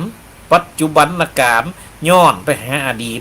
และอยู่ตรงกลางของการปัจจุบันการโยงเขาไปหาอนาคตณโอกาสนี้อาตมาภาพก็ขอเจริญพร1 ชั่วโมงไปจากนี้เขาจะได้พบกันในการพันลนาจ๋ามีคนถามข่าวเข้ามามีคนจ๋าปากตักมีคนน้อมนับในการโทรปรึกษาหาหรือพันรนาเข้ามาเพราะเปิ้นได้ไปเลื่อนพอในเฟซบุ๊กก็ได้ไปหันเฟซบุ๊กวิดีโอเก่าๆนะของวัดเขาหันเสียหูปเก่าๆตอนที่เปิ้นกระทำการสร้างก่อล่างตามวิหารขึ้นใจตอนนั้นอาตมาภาพก็เป็นตุเจ้าแล้วนะหันเปิ่นเป๋งตอนนั้นเนี่ยได้เรียนมกกะลาซึ่งเป็นเรียนซีเป็นฝนเป็นลมจะนะทั้งหลายตอนนั้นนะเป็นเรียนซีมเฮ็บตกลูกปีนะ2563วันที่30ธันวาเกิดมืดฟ้าบดฝนที่เฮาหันน่ะเป็นวันรุ่งขึ้นนะสถานทั้งหลายเฮาหันน่ะเป็นวันแห่งวันหนึ่งเฮาหันน่ะเป็นวันแจ้งขึ้นแห่งวันหนึ่งสถาบรรดาพ่อแม่พี่น้องแต่คนใดมีเฟซบุ๊กจะได้หันในเฟซบุ๊กของอาตมาภาพในวิดีโอนะนั่นเป็นวันรุ่งขึ้นทางต้องฟ้าสดใสพอไปตั้งได้กับเป็นสีครามอลามตาต้องฟ้าเป็นเรื่องแต่เหตุการณ์เวลามีแรงนั่นตอนที่ทำวิธีเนี่ยเวลาเนี่ยสถานใด16 นาฬิกาเนี่ยเราจำได้อยู่16 นาฬิกา32 นาทีเกิดมืดฟ้ามัวดินขึ้นผู้ผ้าห้องขลึงเป่งผามปวยคนเก่ารอโหยแหนในตอนนั้นนะมุ้งถึมกันโต้ผากดว่าอย่างสถานทั้งหลายกำลังจะทำพิธีคว้าตานหมู่บ้านเข้ามาแล้วมดเป่งสะเปาหยอยกเอาเข้าถุงงามคว้าตานเขาเสร็จเต็มแฮบปากดว่าเป็นยังได้ขึ้นตอนนะโต้เป็นฝนเป็นลมโลบาเฮ็ดลูกไหนเป็นไหนหูมาตกสถานทั้งหลายกองโกดขอบหน้าต่างวิหารหลังเนี่ยหลังปัจจุบันเนี่ยเขาหันเนี่ยหลังไม้เนี่ยนะมีเด็กบาเฮ็บถึงนั่นลูกเฮ็บเนี่ยสถานทั้งหลายตกลูกจากสวรรค์จันทร์ฟ้าลงมาปูปื้น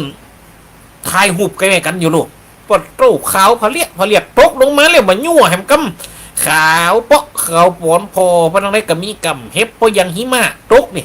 ยังจำได้อยู่นะสถานทั้งหลายเอาลงไว้ในเฟซบุ๊กพอดีเปิ่นกับไปหันเปิดก็เลยถามเขามาในพิธีกรรมเหล่านั้นในการทำพิธีมันมีในปับอยู่ปับหนึ่งอาตมาเขาไปหลอกมาไว้เปิ่นจ๋าลึกใดเมื่อข้างสมัยการย้อยกไม่ตามที่หารวัดหนึ่งในตำบลแม่ซุกเนี่ยเปิ่นเขียนเอาไว้หรอมีดังนี้สถาทั้งหลาย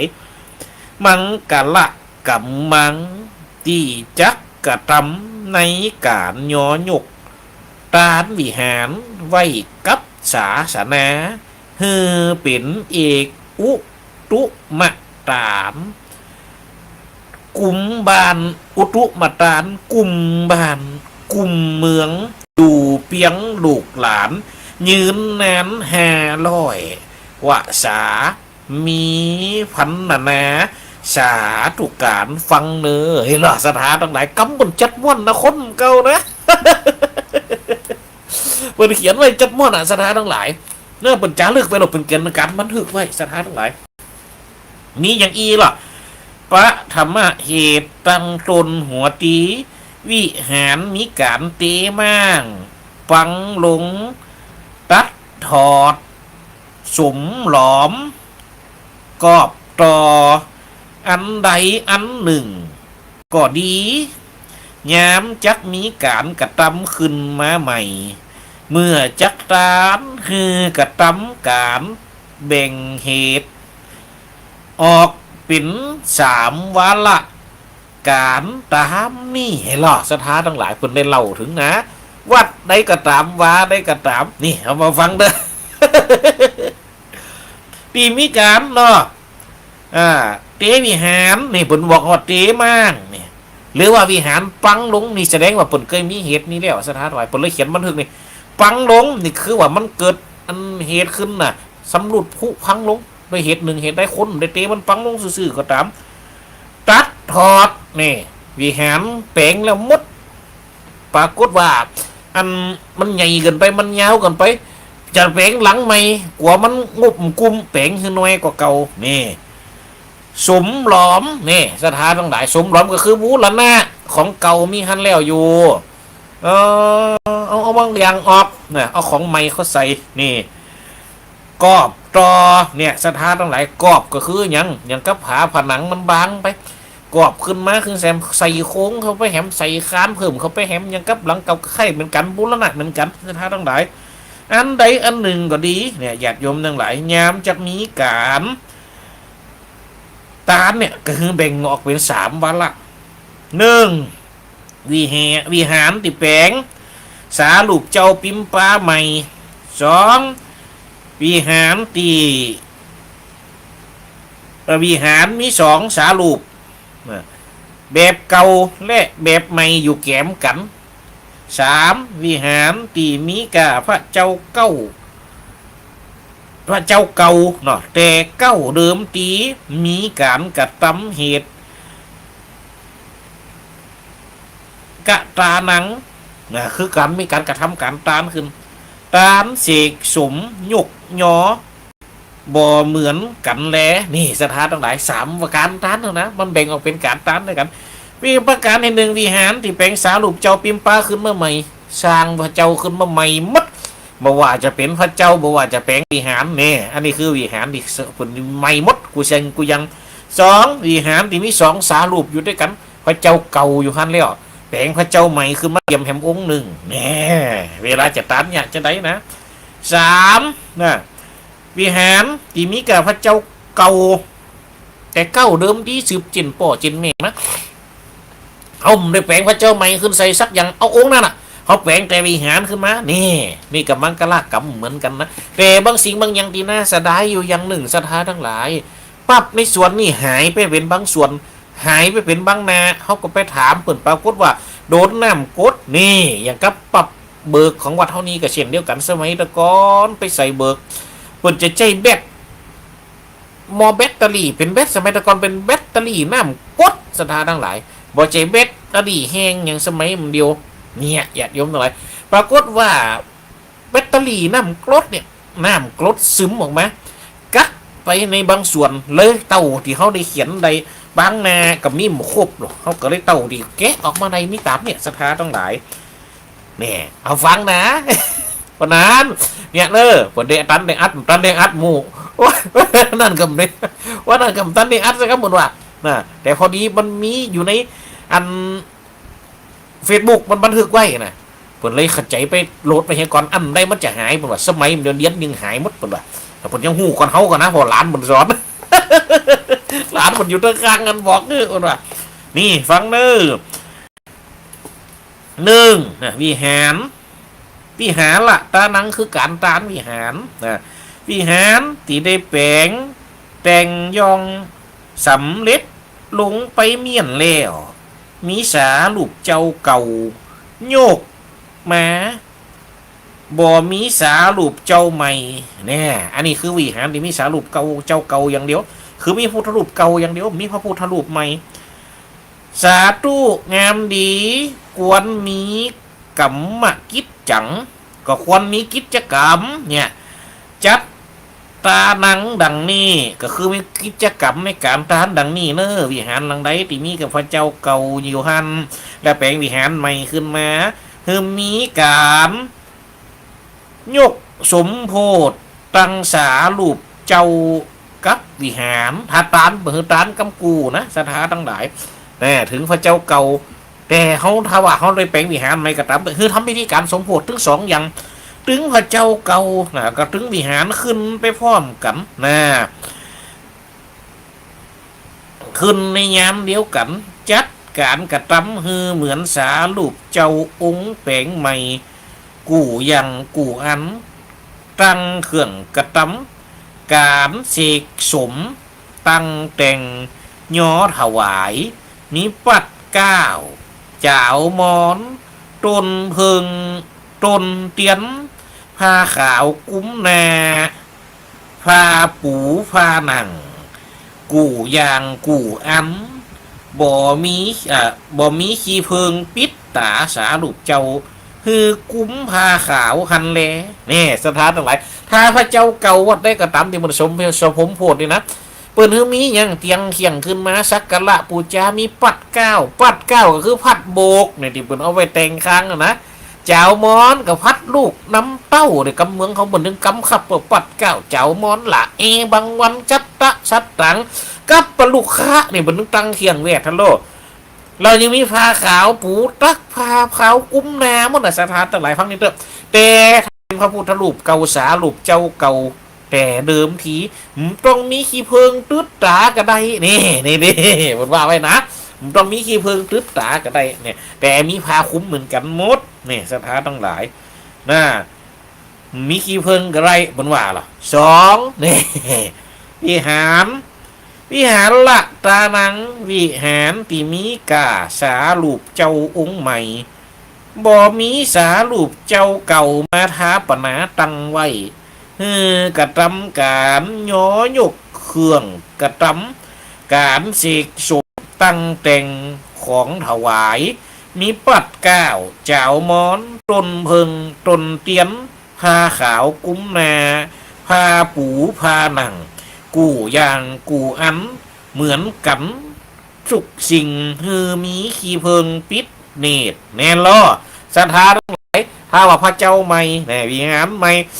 มีขี้เพิงปิดเนตรก็คือตาปิดจอนก็คือหูปิดโอดก็คือปากน้ำมันสวยนาน้ำงาสวยพักจะเลนี่ล่ะเดี๋ยวสถานทั้งหลาย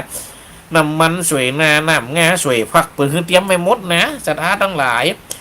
สามวิหารตานังวิหารปีจักตามมีสารูปเจ้าเก่าใหม่แต่ให้รวมกันตั้งถาปนาบนเต่นเกียวกระตำยอยกเสกสมตั้งแต่งของถวายปัดเก้า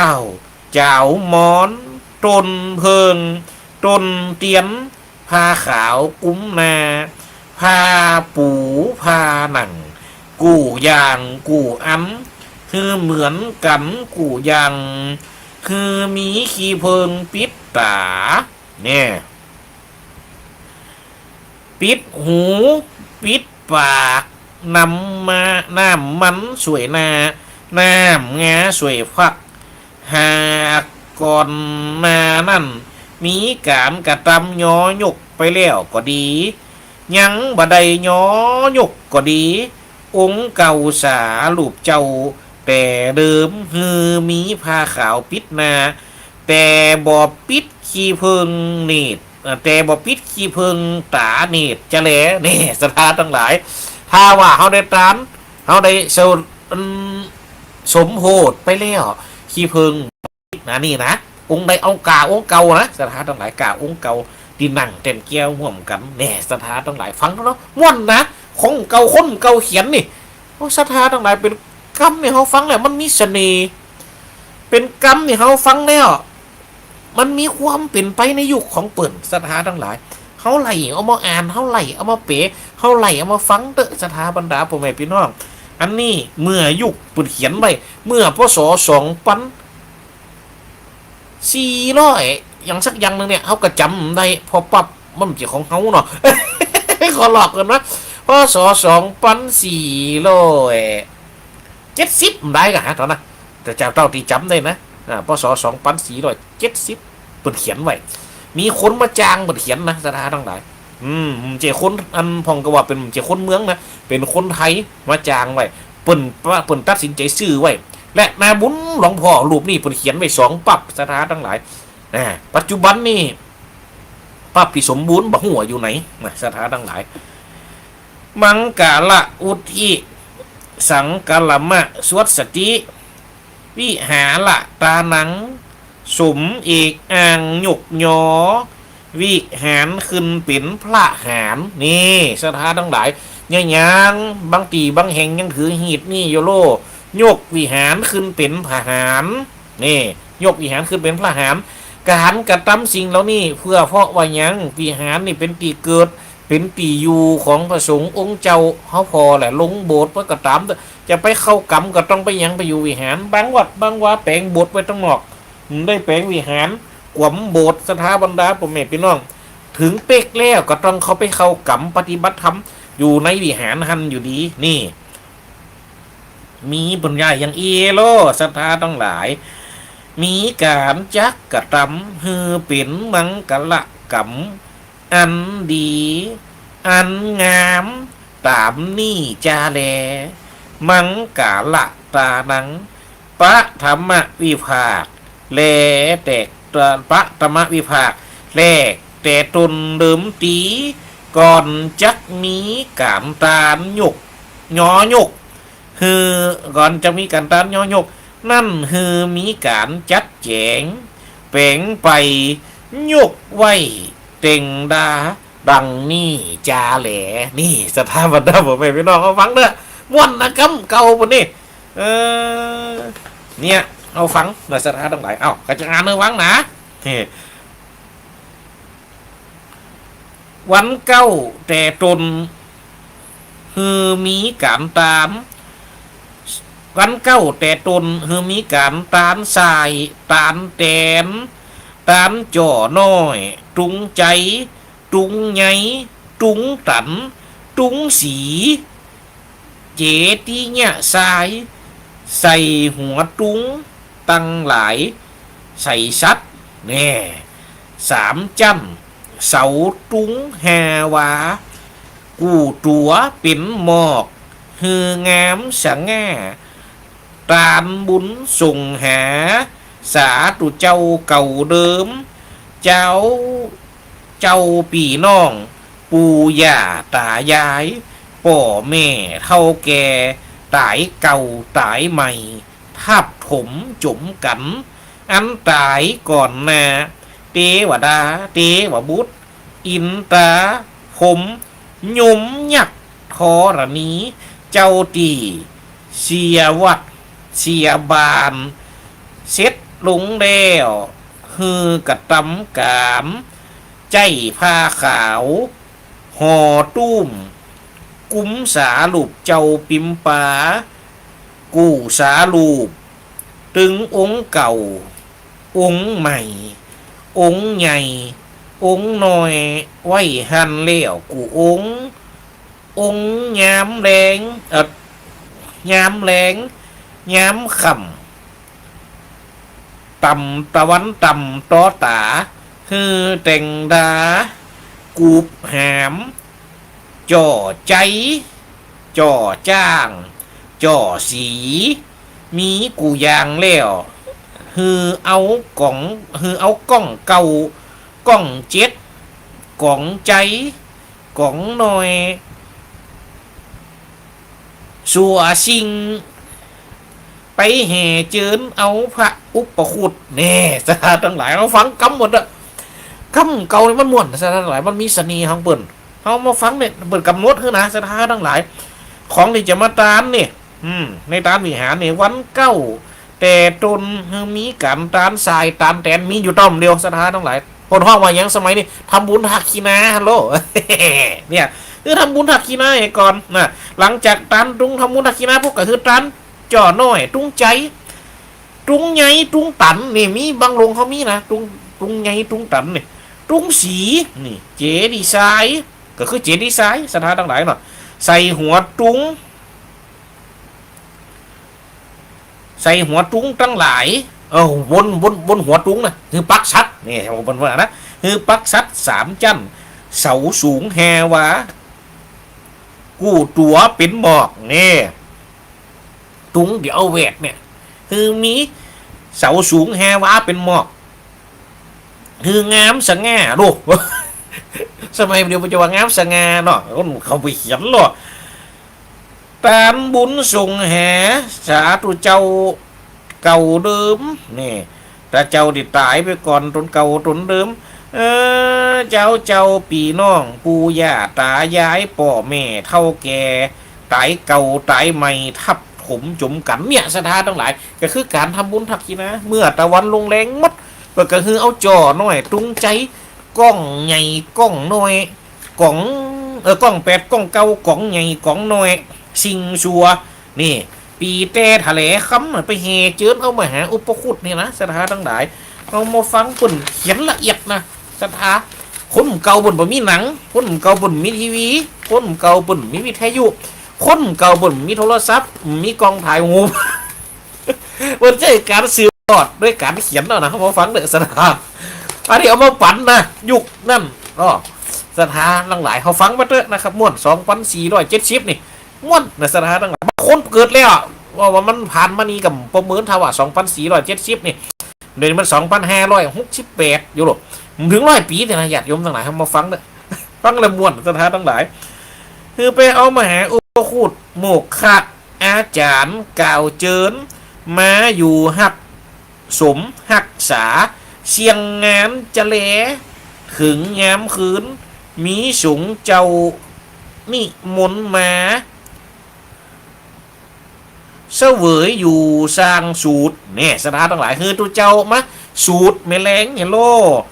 คือมันจะมาเสวยสร้างสูตรมนต์ในวิหาร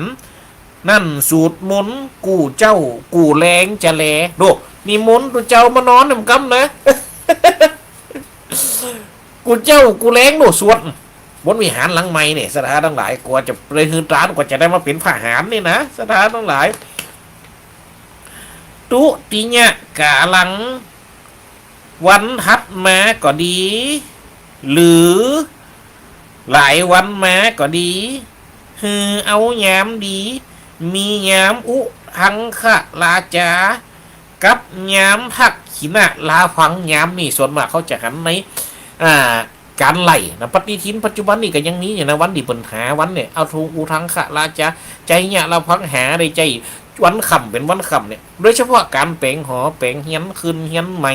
อยู่เฮียนใหม่หลังใหญ่หลังน้อยก็จะใจเลิกใจน้ำใจยามหมูนี่สถานทั้งหลายเนี่ยยามอุทังคะลาจากับยามใช้อย่าลาพังยาม2ยามนี่ได้ข่าวเป็นยามติดตามกันมานะสถานทั้งหลายเป็นยามติดตามกันมาอุทังคะราชาจะเป็นยามก่อนยามใช้เนี่ยลาพังจะเป็นยามติดตามเข้ามาบางทีก็ห้องอุทังคะราชาบางทีก็ห้องทักษิณะลาพังบางทีก็ห้องว่ายามใจเนี่ยลาพังมันห้องแต่ละทีเหมือนกันแต่มันเป็นยามเดียวกันที่มันไล่กันมาบางทีก็ไล่เอายามชนะเข้าใส่แหมสถานทั้งหลายมันมีตีมาตีไปหรอกยามชนะนี่นะคือได้ไปโยกไปย้อยกเอาสาลูกเจ้าปิมปามาถาปนาตังปิ่นพระเจ้าใจมังกะละเอาพระเจ้ามาให้ก่อนคือตังห้านไว้ตีอันวัดเฮานี้ตังห้านไว้กลางดินหรือนะสถานอะไรแปลงภาษาขึ้นปกติมันกำหนดแห่งกำหนดคือไปเจิญเอาพระเจ้าเก่าที่สุดของวัดเขาว่าจะองค์ใหญ่องค์น้อยก็ตามเอามาให้องค์หนึ่งเอามาเป็นลักเพราะพระเจ้าในวิหารในตอนนั้นเปิดเอาผ้าหุ้มไว้หรอกเอาผ้าหุ้มไว้เปิดจำใจเปิดจะไปเจิญเอามาใหม่เนี่ยตัวเจ้าก็พอนี้ปนานตอนนั้นยังมีชีวิตอยู่จื่อปูหลงนั้นปื้มสูตรเหล็กเปิดก็ได้บรรยายเปิดได้อ่านท่อแล้วปุ๊บมาบรรยายด้วยกันไว้เนี่ยศรัทธาทั้งหลายมีที่มาที่ไปนะเจว่าผลยาไปเราคนเก่านี่ศรัทธาทั้งหลายพระเจ้ามาฮือจือว่าพระเจ้าใช้เนี่ยมงคลเห็นหรอฮือจือนะคือเอาโมกขะอาจารย์เป็นคนโอกาสอันเจิญหยอยกขันดอกป่อขาวศีล8 1คนนี่สาลูปเจ้านำมาคนจะนิ่มจะเอาไปเลยนะสนะทั้งหลายต้องถือศีล8ทำกำโลคนดีจะไปเอาพระเจ้านี่สถานทั้งหลายเฮปาดก้องแหนพี่ผาดกาละซับอันนี้ตัวเจ้าไปสัมผัสแล้วกาละซับนี่ยุคนี่ห้องว่าละนาด ยุคก่อนเลยพ่อเพราะว่าจำจื่อยังป้มได้มันกำเก่าเกินสถานทั้งหลายยุคนี้คือละนาดนะสถานทั้งหลายเนาะ ก็ว่าข้องวงก็ได้มัวนะแต่คนได้หู้ก็ตักเขามาบอกกันเนอะเขามาฟังเรื่อยๆในสถานทั้งหลายหามเฮติดตามนี่คือหามเอาเฮปัดเฮเนปัดกล่องวงหามเฮติดตามเจินมาเนี่ยนาวิหารเนี่ยก็คือว่าเอาเฮกล่องเฮปัดเฮเนไปเฮพระเจ้าเฮก่อนเจินมาตีนาวิหารคือแต่งหอสมเนี่ยหอสลมเนี่ยสถานทั้งหลายที่พระเจ้าอูตะกี้นะคือแต่งหอสมไว้เป็นภาษาทยอดก็ดีคือภาษาอสุมาตคือเป็นภาษาเก่ายอดก็ดี7ยอดก็ดี3ยอดก็ดีโดสถานทั้งหลายคือแต่งเป็นภาษาเก่ายอดก็ดีเนี่ยสำหรับเอาไว้หดสงนะเนี่ยเป็นหอสลงไปเจิญพระเจ้าเก่าที่สุดในวัดพระเจ้าองค์นั้นต้องจะเป็นพระเจ้าอยู่ในวิหารนะต้องเป็นพระเจ้าอยู่ในกุฏิก็ดีอยู่ในก็ดีอันที่เป็นของวัดบรรเฮาเนี่ยเขาฟังแน่สถานทั้งหลายมันเป็นของเขาให้มันซื้อกันมาลูกเนี่ยคือเพปากแฮเนี้คืออาจารย์ไปโอกาสเจิญเนี่ยนะสถานทั้งหลายเจิญมานาวิหารนั่นคือแต่งหอสลุมเนี่ยคือเป็นภาษาเก้ายอดก็ดี7ยอดก็ดี3ยอดก็ดีเอาไม้สีสุกมาสารเป็นเตะวางพระเจ้านานสถานทั้งหลายเขาฟังนะเอาไม้สีสุกมาสารเป็นเตะวางพระเจ้านี่ไปบนภาษาเอาใบเต้าใบหนุนใบมันใบเงินใบตองบุญนาดอกเกี้ยวปูหลาดไว้บนเตะนั่นนี่สถานทั้งหลายมีใบอย่างฟ้องใบไม้มงคลนี่บางทีปัจจุบันก็เอาใส่ไปเสาเฮียนหมดนะมีอย่างใบเต้าในใบเต้าก็คือต้นไม้ชนิดหนึ่งชื่อว่าไม้เต้าใบจะใบใหญ่ๆซะหน่อยสถานทั้งหลายใบหนุนในใบหนุนนี่มีกูตีกูตางนี่กูหอกูเฮียนมักจะมีอยู่ในสวนเนาะก้มหนุนเนี่ยสถานทั้งหลายใบมันก็คือก้มมันนะใบมันใบเงินใบตองก็คือยำหัวเนอะใบเงินใบตองเนี่ยว่าตอนนั้นมันก็ไปเสาะมาหาจนได้นะฟังก็ว่าเก้าสันเงินเห็นไหมคือใบเงินก็ว่ามันมีแหมประมาณถ้าคนได้หู้ก็จ่วยบอกจำเนอะสถานทั้งหลายใบตองเนี่ยใบบุญนาดอกแก้วเนี่ยเก่าแก้วดีวัดเฮานี้มีตอนนั้นเขายังหันได้อยู่ปุ่นหันเอากันอยู่นะแล้วคนได้หู้ก็จักมาบอกกันนะสถานทั้งหลายปนนานปนน้อยแล้วก็เอาใบตองนะนี่หน่อยเฮียนั่นแต่ดอกเกี้ยวมาปูหลาดไว้ก็คือปูไว้บนเตะนั่นต่อหางลิ้นไม่สีสุกนี่สถานทั้งหลายต่อหางลิ้นไม่สีสุกเอาไม่สีสุกมาควักเป็นหางลิ้นนะต่างตกตั้งตกนะฮือน้ำไหลไปตั้งออกหันแลนี่สถานทั้งหลายความจริงนั่นมันมีส่วนที่หายไปแหมกัมนะเนี่ยแต่ตูเจ้าเขียนเอาไว้ตอนนั้นจะมีใบเดือด้วยนะสถานทั้งหลายใบเดือไว้ตั้งปืนแหมกัมนะปืนใบหมูนั่นแต่อันนั้นพอดีบางอันมันหายมันโดนน้ำกดกัดเป็นปองไปกับโดนแมงกินนะแมงสองเขาแมงหางแง่มนะสถานทั้งหลายนะตั้งตกคือน้ำไหลไปตั้งออกหันแล้วเนี่ยสถานทั้งหลายตั้งตกคือหางลิ้นน่ะเจยไปตั้งออกอันนี้ความจริงมันมีเป็นวันแห่งกำนะสถานทั้งหลายถ้าเนี่ยเมียเจ้าจะตั้งออกไปตั้งตกมันอยากด้วยแต่วันถ้าเนี่ยเมียตอนเนี่ยคือลูกตั้งตกไปตั้งออกสถานทั้งหลายเนี่ยมันจะมีแห่งกำเพราะว่าแต่ตอนนั้นอาตมาภาพสามารถได้บันทึกไว้หมดเพราะว่าบันทึกเขียนไว้หมดเพราะมันหายไปจีสถานทั้งหลายตั้งตกไปตั้งออกหันแล้วสงเจ้าตนสมปานหัววัดหันคืนหดสงน้ำสะอาดนี่เอาตัวเจ้าหัววัดหดสงก่อนนะหดสลงภาษาลูกเจ้านะหดโดยหางลิ้นนะสงน้ำสะอาดสังฆะตังม้วนสูตรโสอัฏฐละโทยามต่อแต่นั่นโมกขะอาจารย์หนุ่งขาวพาสวายขาวไปบนบ่านี่พออาจารย์ดิจะอ่านองค์การต้องใส่พาสวายแหมกำหนึ่งนะขึ้นสงน้ำนมนี่ กับก่อนอาตมาคิดว่าเป็นน้ำมนต์แล้วไปเขียนแต้มใจสถานหลายพอแต่แผลมันได้แต้มแกะพอแต่เป็นน้ำนมแต่นี่อ๋อเป็นว่าจี้ได้นะสถานขึ้นสงน้ำนมน้ำดอกเกียวบุญนาคน้ำดอกกาฉลองน้ำจันขาวจันแดงน้ำซุ่มป่วย7 วัดสะอาบองค์สงเกตเก่าเมียนแล้วสาธุเจ้าอารามธิปติมอบผ้าถลงสงสะพักนอบผ้าถลงสงพักนี่ก็คือตุ้มผ้าคือพระเจ้าสถานทั้งหลายใส่ผ้าสบายคือพระเจ้าที่โคตรสงนะคือบาหลักกาไปห่ม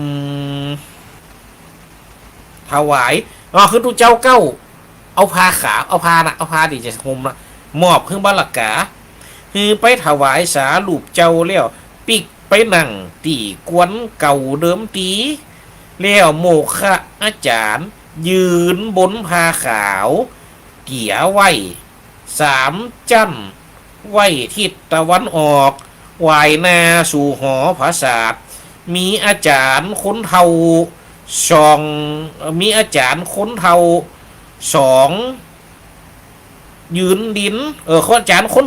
2บันนั่นต้องมีอาจารย์2 คนเหมือนเฮานี่ก็เนี่ยสถานตรงไหนมีอาจารย์คนทวน2คือเป็นอาจารย์เนี่ยกัน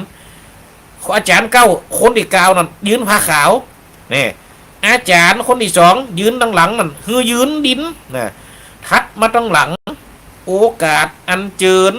ลงจากหอสงภาษาทขึ้นสู่ภาษาทเวเจยุน3 ยอด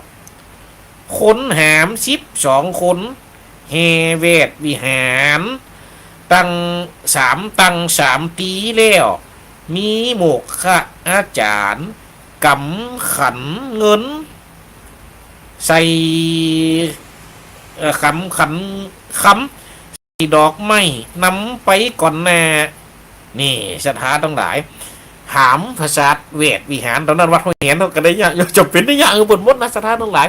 แปลงภาษาน้อย3 ยอดโลเราใส่พระเจ้าหามคน12 คนเพียดำหามจะแต้โตบา12ลุมใส่กันเป็นมูนะหามพระเจ้าหรอกสถานทั้งหลายนี่ปุ่นว่าไว้แล้วหรอว่าจนพวกละเอียดปุ่นนะสถาบันดาปุ่นเนี่ยเป็นพี่น้องเฮเวทวิหาร3 รอบ3 ตัง3 ตีคือปออาจารย์กำขันคำใส่ดอกไม้ไปก่อนนะจาวัดนี่ก็คือแกวัดแล้วหน่อมเดียวเนาะนะประวัติกำจ่อน้อยจ่อจ้างจ่อใจตั้งอย่างนี้จ่อใจไปตั้ง4 กันเนี่ยสถานตรงไหนคืออาจารย์4 คนเนี่ยช่วยกันกำไผ่ก็แกวัดจาวัด3 คนเนี่ยกำจ่อใจต่างสีกันเนาะต่างสีกันกำคนอันเนี่ยต่างสีกันมันยังมีสีประจำของเปิ้นหรอมาสถานทั้งหลายเจ้าบ้านเจ้าเมืองแบ่งสีหามขันดอกขันหมากสุ่มขันปูสุ่มต้นเพิงหน่อกุยหน่ออ้อยต้นจ่อต้นปุลีต้นฝายต้นเตียนหามสีลำดับไปแต่งผาศาสตร์3 ยอดคนหาม12 คนหับเอาพระเจ้าแล้วดีงามคือแต่งจาวัดโอ้นี่คำซ้ำเลยสถานทั้งหลายเนอะนะกำวีโอ้ซ้ำเก่าครับ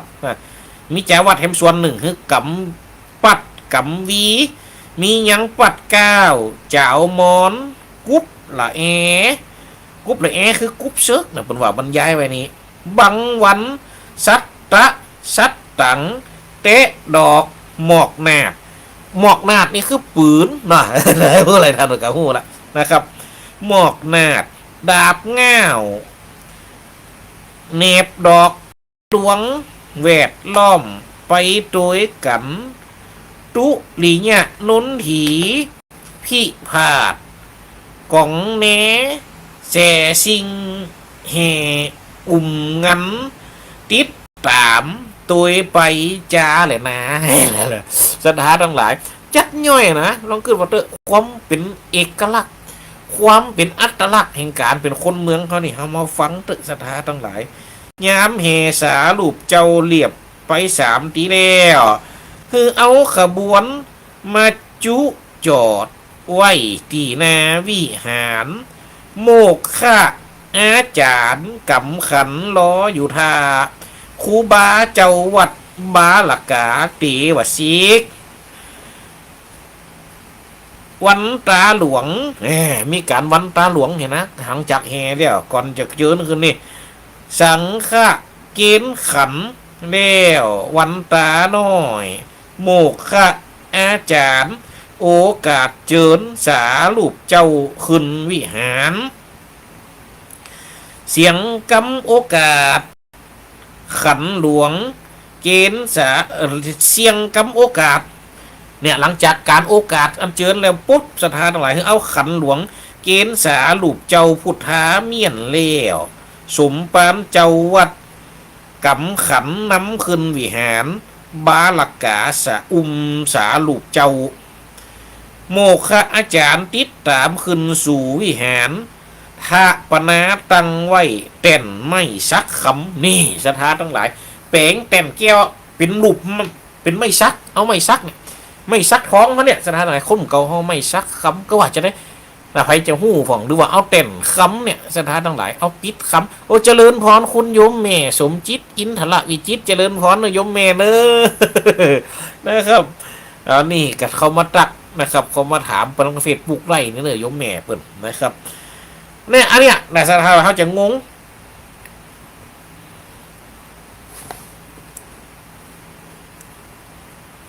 ตอนนั้น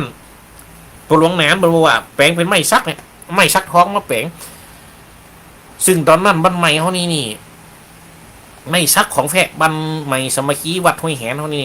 เป็นไม้ซักตีแขนบ่ค่อยจะดำแขนบ่ค่อยจะงามแต่ใดจำเป็นต้องไปซื้อไม้ซักที่อื่นนะญาติโยมอะไรได้ข่าวว่าตอนนั้นสั่งมาจากเมืองเชียงใหม่ก็มีบุคคลผลได้จ่ายตังค์ฮือนะญาติโยมทั้งหลายเป็นไม้ตีกา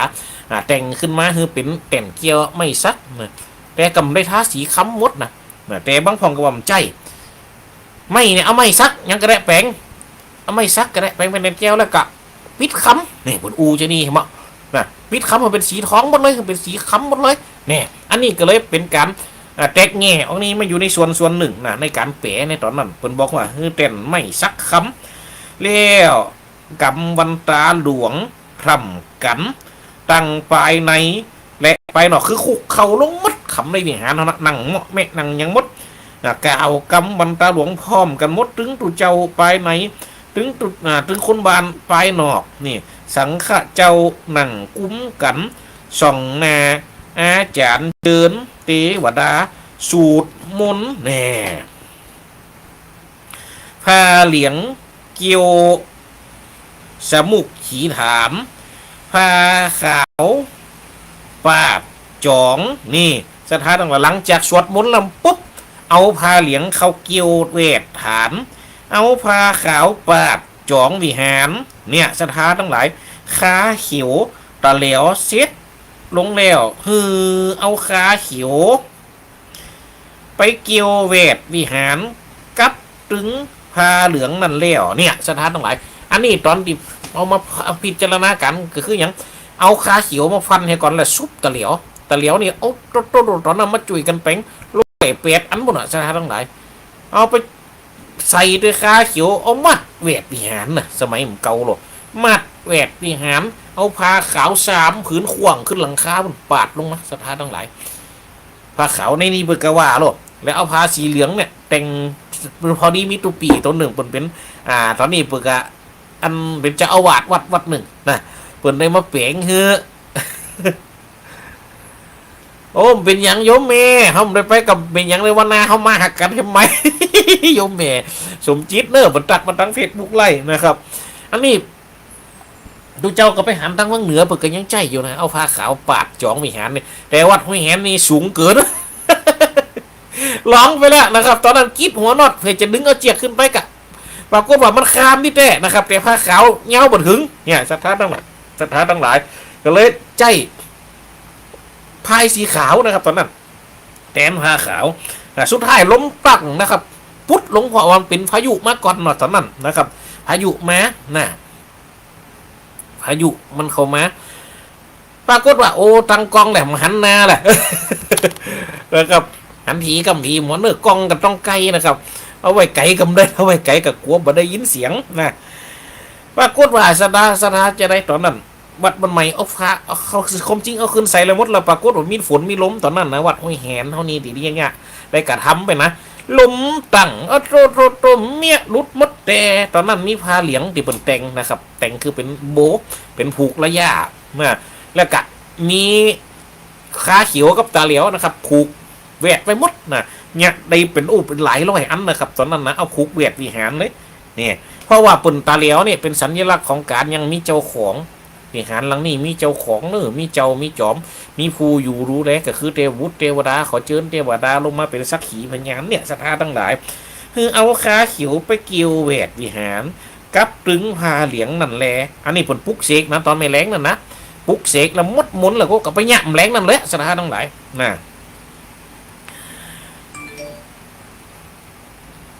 แล้วก็ศรัทธาทั้งหลายเขาฟังบนนะครับมาแล้วก็เอาฟ้าขาวปาดจองวิหารอันนี้ว่าไปแล้วเนาะนะฟ้าขาวปาดจองนะก็คือกระตำไปพร้อมกันนะคือแล้วยามนั่นจะแลกระตำกับเมียนแล้วเป็นเซตพิธีหันแลนี่คือพิธีกรรมเมลงศรัทธาทั้งหลายนะคือพิธีกรรมเมลง ตะติญะกรรมมังการจักกระตำยอหยกเสกสมเอาวิหารขึ้นเป็นพระหารเหตุมังกละยามนี้จักกระตำขึ้นในยามคืนปะธรรมยามของราตรีนั่นอันนี้ว่าเลี่ยงเมื่อคืนเนอศรัทธาทั้งหลายในวาระที่3นี่นะสังฆเจ้าอยู่ผู้อยู่เฝ้าในวิหารคือวัดนิมนต์ดูเจ้ามาตั้งแต่วันแรกอะนิมนต์สังฆเจ้าที่อยู่เฝ้าในวิหารนะขึ้นขันแฮโกถากหมวกข้าอาจารย์มอบขันตัง108สังฆเจ้ารับแล้วกระทำการขอบวชอุโบสถศีลสูตรมนต์ยามแรงปิ่นตนว่าสวดมนต์ยามแรงเป็นมนต์ตังแฮจาแหลเนี่ยศรัทธาทั้งหลายไม่แรงนั่นคือสวดมนต์ตังแฮหมกข้าอาจารย์เจ้าบันเจ้าจ้องไผ่จะบวชขาวอุโบสถศีลก็คือเนี่ยเวลาน่ะศรัทธาทั้งหลายพระธรรมยามตั้งตนคืนนั่นไหลคอนมาแล้วตะวันตกต่ำสังขเจ้าตังมวนลงจากวิหารเสียงกูตนกูองฮับประตูกูแบะกูปองโลก หน้าต่างนี่ไปเขียนว่ากูแบะแอมกัมนะ หน้าต่างนี่ไปเขียนว่ากูแบะแอมกัมนะครับฮับหน้าต่างกูแบะกูปองวิหารนั่นบัดต้องใส่ดานก็คือบัดต้องใส่แช่นะบัดต้องใส่ดานใส่เขียนไปเลยฮับไว้หันบัดได้จะแลทัดนั่นมาฮือจัดแจงแต่งดาหอสังฆะเป็นสูตรในนอกวิหารมุงผ้าขาวไว้แล้วนี่มันตนาสังฆเจ้าขึ้นอยู่เสร็จแล้วฮือกระทำการจุดเตียนใจนี่ศรัทธาทั้งหลายเมียคืนนั่นนะฮือตุเจ้าที่เปิ่นอันนี้เฮก่อนศรัทธาทั้งหลายออกมาอยู่นอกเฮก่อนนะเลี้ยวก็คือไผก็ได้นะที่เป็นแกบ้านก็ตามเราเท่าเห็นเท่านี้ตอนนั้นใจแกบ้านใจแกบ้านก็ตามบุคคลที่มีปนายกก็ได้ปสจก็ได้นะครับส่งเตียนใจตอนเราเปิดตังประล้ำตั้งนอกกันนะตุเจ้าจะมาลงอยู่หันมดฮับประตูวิหารไว้ก่อนศรัทธาทั้งหลายแล้วคือแกบ้านก็ได้สจก็ได้ไผก็ได้ที่ปุ่นเป็นนิยศถาบรรดาศักดิ์นะมอบเตียนใจให้ตุเจ้าขึ้นไปนะครับไปจุดเตียนใจให้ก่อนโลศรัทธาบรรดาปู่แม่พี่น้องขึ้นไปจุดเตียนใจจุดเตียนใจพุทธคุณหลวง ตั้งใส่สะเปาแล้วภาษาทตั้งใส่สะเปาและภาษาทคำไว้สองหน้าวิหารมีเตียนอละหันตะสาวกะกุนหลวงแหม108เล่มตั้งไว้เวทวงไปไข่จตุรสิทธาตั้ง8ตั้งสุรสิทธาตั้ง8เวทวิหารตอนนั้นเฮาก็ยะหรอเจ๊โกมเจ๊โกมเห็นเจ๊โกมนี่เพิ่นจังไปห้อยกันเนี่ยสถานทั้งหลายเพิ่นจะมีชื่อเห็นนะสถานทั้งหลายจะมีชื่อเตียนอรหันตะน่ะมี80เล่ม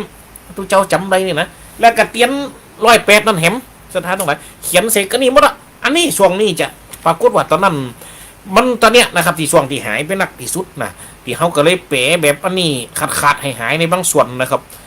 เขาก็เลยแปะแบบขาดหายในบางส่วนมันบาเต็มร้อยนะครับแต่ก็ยังน้อยได้80%ก็ยังดีนะที่เขานี่นะครับตอนนั้นไปไล่จุดเตียนแบบวิหารมดขสงองค์เจ้าขันหยัดประธานสงฆ์ขึ้นไปบนวิหารปุ๊บมูติอยู่ตรงนู้นก็ไล่จุดเวทนะครับเนี่ย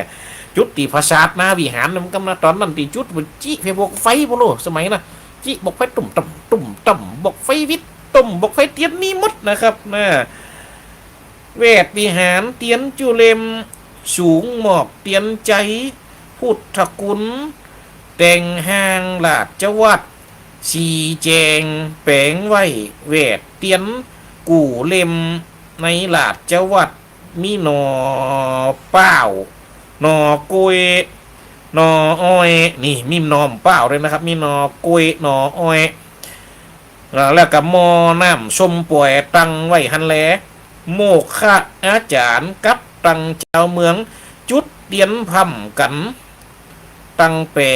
8สังขเจ้าโยกตามเตียนใจพุทธกุลหันแลแง้มนั่นมีบอกไฟนี่มีนี่ครับสัทธาบอกไฟแสนสิงมาวิ่งแสนเสียงงามตามเตียนใจนั่นกระทำการสงเสพสร้างงันมีสูตรมนอันมีสูตรมนอาทิอุณหัสวิจัยแห่แหนปาดกล้องกาละซับละกังละกังกับกังสะดานนะครับของปู่จาดังจุแห่งห้องตอนนั้นเนี่ยวัดห้วยแหนเขานี่ใจอันของปู่จานะครับชุดของโรงเรียนเจ้าหงวิทยาเขามาแห่ตอนนั้นนะสมัยนั้นนะ มีฟอนดาบจ้ะลูกนะครับตีกล่องงั้นโอ้วันนั้นบองกระม้ามได้ฟอนสกัมแต่ยมแม่นะครับเพราะว่าปุ่นต้านเฮก่อนล้อถ้าว่าล้อเจ้าภาพเก้าก็ปุ่นคำอินดูปุ่นก็ปุ่นได้ล้อ นะครับโยมแม่สมจิตปุ่นตักมานะครับนะครับอันเพราะว่ากระถินมันต้องไปมันถ้าว่าจะล้อกับก็ปุ่นได้ปิกบ้านคำบ้านหมื่นเขาปุ่นจะไปตรงตร้องอยู่ครับแต่ว่าหมออีนี่ยังกำลังทำวิธีนี่ครับแต่ว่านะ นะครับนะครับถึงไหนเห็นล่ะนะครับในแห่งห้องนะครับตอนนั้นก็มีกองปูจาดังไปเจ้าจุแห่งจุห้องสนันกองโลกาเจิญเทวดาลุงขวังเกี่ยวจ้าเลยนะแห่แหละทัดนั้นมาสังฆเจ้านำขึ้นสู่วิหารดูอันนี้ทำพิธีจุดเทียน2 ปีกันนั่นคือเทียนลุมวิหารนำขึ้นสู่วิหารกระตำมังกละจะแลทะปนาวิภาคกูถากหัวตีนี่มันตนาสังขเจ้าตนประธานจิไตรตามเตียนปู่จาไฟพระเจ้าเก่าปิมปาคัดนั่นมาสังขเจ้าตนประธานสงองค์มีวาสานักกาวมูสงอันนี้วาสานักกัวมูกระทำการเต็มเจิมเตียนใจคือมหาเถระนะครับไปเจิมเตียนใจเฮียก่อนนะครับตะกี้เตียนใจนั่นเตียนต้องลุ่มนะครับเตียนใจวันนี้เตียนใจจุด2 ปีนะครับรถบนวิหารจุดนาวิหารนามุกนะครับนาหัวขไดนะครับอันนี้ไปจุดแฮมตีนี่คือจุดกลางวิหารละตอนนี้นะครับจุดเตรียมเตียนใจเจ้าเมืองทั้งหลายสมัยตะกอนบนเป็นยุคเจ้าเมืองนะครับเนาะตามเตียนมังกะละกูคือเทียนมงคลกู อยู่สองป่างคางยามตามฮือยกเตียนกูนั่นว่าเตียนวิปัสสียามตามแต่ปุ๊บก็คือตั้งชื่อว่าวิปัสสีทัดแต่นั่นฮือตามเตียนตั้งเจ็ดสัตตะปริพันธ์เชิญเทวดาอยู่สร้างเสร็จแล้วโมกขะอาจารย์อาราธนาพระปิฎอาราธนาปริตอาราธนาพระปริตเจิญเทวดาสังฆเจ้าทั้งหลายสูตรมุนตันมีเตียนนำพระสงฆ์สูตรแล้วจบลงแล้วปาดกล้องแห่ตาวบอกหนึ่งตาวจะแลนี่หลังจากสูตรมนต์ต่างๆนานาปุ๊บสวดมนต์จบปุ๊บมีนี่ก็เป็นหีดห้อยจนถึงปัจจุบันการนี่ก็ยังใจกันอยู่นะครับเนาะปัจจุบันการก็ยังใจกันอยู่เสร็จแล้วอาราธนาธรรมปะธรรมสมโพธิลำดับไปจะแลมีเตียนปูจาธรรม56 เล่มแน่ตามไว้ปากบาทตั้งเก้าสาธุเจ้าตั้งนโมไปนี่ที่ตั้งมีจบแล้วถวายปัจจัยสาธุการฮือปอนแล้วปาดกล้องแห่บอกกล่าวหนึ่งกล่าวจะแลนี่สถานทั้งหลายเพิ่นเขียนจะละเอียดปุ่นนะเขียนเพื่อฮืออ่านคือคนแต่ละยุคแต่ละสมัยได้อ่านเนี่ยสถานนะเพิ่นเขียนเล่าถึงความอันเป็นไปในยุคแต่ก่อนในประเพณีแต่ก่อนนี่ทัดนั้นมาแหมนะสถานทั้งหลายทัดมาแต่นั้นอาราธนาธรรมมหามังกลสูตรลำดับไปมีเตียนปุจาธรรม38 เล่มตามปุจาติปากบาทตังแหลกเก้าสาธุเจ้าตังวนโมนี่ที่ตังขีญาถวายปัจจัยสาธุการปันปอนปาดกล้องแห่บอกกล่าวหนึ่งกล่าวจะแลทัดนั่นมาอาราธนาธรรมปารมีเนี่ยเหมือนกันสถานทั้งหลายทัดนั่นมาอาราธนาธรรมพุทธาภิเษกนี่สถานทั้งหลายทัดแต่นั่นมาธรรมเทศนาเสร็จเสียงนี่คนทว่าทำเสียงนมุดโมกขอาจารย์จุดเตียนนี่กลางจองเบิกนี่เริ่มใช้เบิกแล้วสถานทั้งหลายเอากันยังพอตะกี้ จะได้ถึงมีเบิกนิก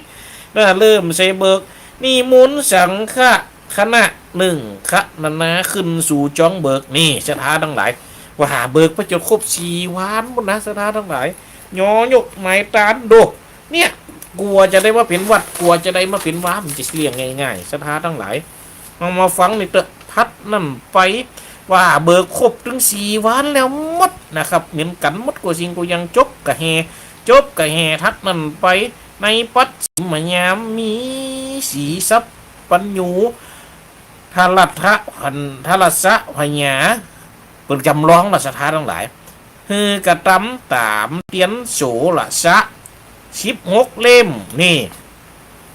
ปูจาอาราธนาสงฆ์องค์เจ้าทั้งหลายสูตรมนต์ธรรมจักร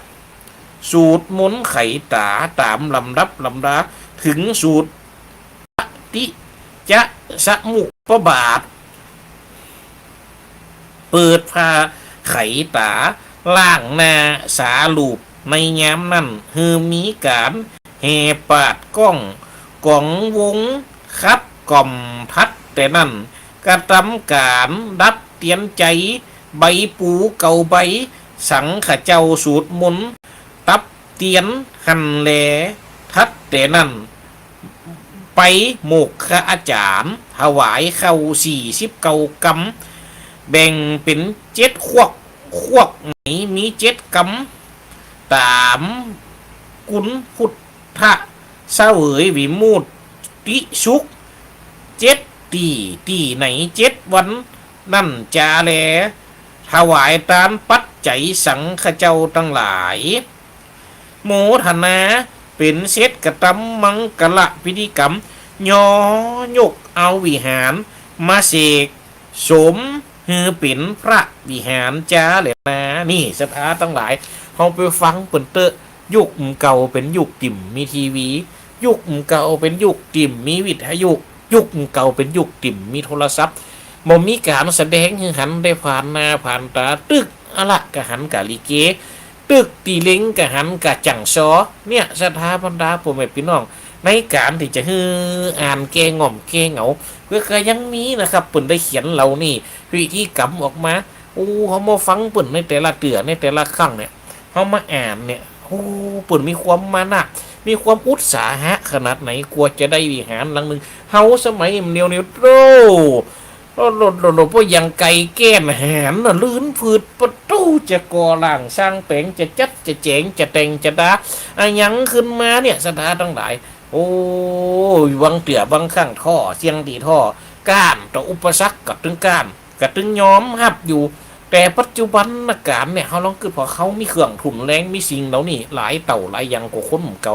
แต่เขามาฟังความมันน่ะอุตสาหะของเปิ่นกวนจะได้ในสิ่งเหล่านั้นมากดจดเหยื่อเฮือสืบเจนลูกเจนหลานเนี่ยโอ้เป็นสิ่งที่ยากสถานทั้งหลายนะเพราะฉะนั้น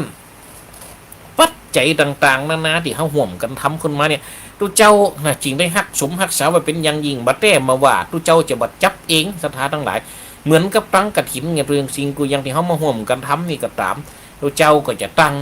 แต่งคณะกรรมการขึ้นมาช่วยกันพอเผาดูแลหลังจากนี้ประมาณวันติดเอาจะได้ปบกันแฮมเตือหนึ่งตุเจ้าก็จะได้มาบอกข่าวดีจัตุปัจจัยผ้าป่าหางกระถินนี่รวมหมดแล้วได้ต่อใดที่เขาได้ห่วมกันมาห่วมกันกินห่วมตานกับพระศาสนาที่เขามากิจกรรมแต่ว่า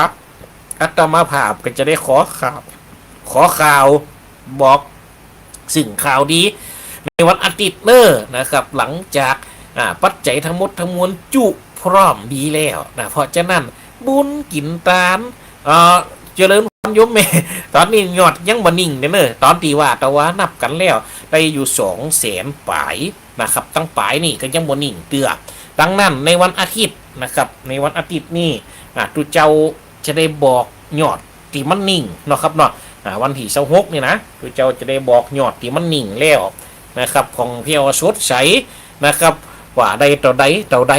จะได้แจ้งออกไปทาง Facebook ก็ดีแจ้งออกมาทางรายการวิทยุนี่ก็ดีนะครับนะเพราะฉะนั้นในวันนี้ที่ดูเจ้าได้ได้จ๋าได้เอามาอ่านนี้ก็คือยังเพิ่นจะได้อัดไว้นะครับเพิ่นจะได้เก็บไว้ความจริงยังจบอยู่นะยังเห็นหลายนาอยู่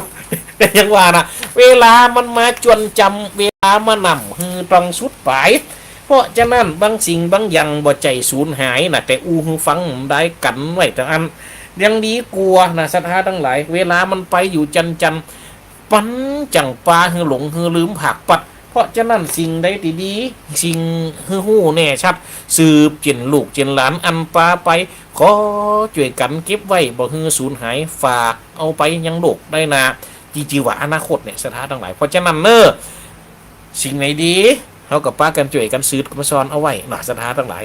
สิ่งใดให้เนี่ยเขากับเป็นบทเรียนเพราะฉะนั้นสถานทั้งหลายขอบอกขอบใจเจริญพรเตี่ยงเต้าที่เขาได้มาหากันแต่ว่าขอคนใดที่ได้ฝากตังคนใดที่ฝากมาก็ตามหรือว่าคนใดที่ห่วมกันเอาส่งจิตส่งใจส่งกำลังใจเพื่อกันก็ตามขอบุญนั่นจงได้ฮักสมฮักษาคือคณะสถาบรรดาพ่อแม่พี่น้องที่นุ่ห่วมฟังได้ห่วมโมทนาตาในวันนี้ก็ดีเพื่ออยู่ดีมีสุขพูดที่จำเลินจุ่มเนื้อเย็นใจอยู่ห่างจากภัย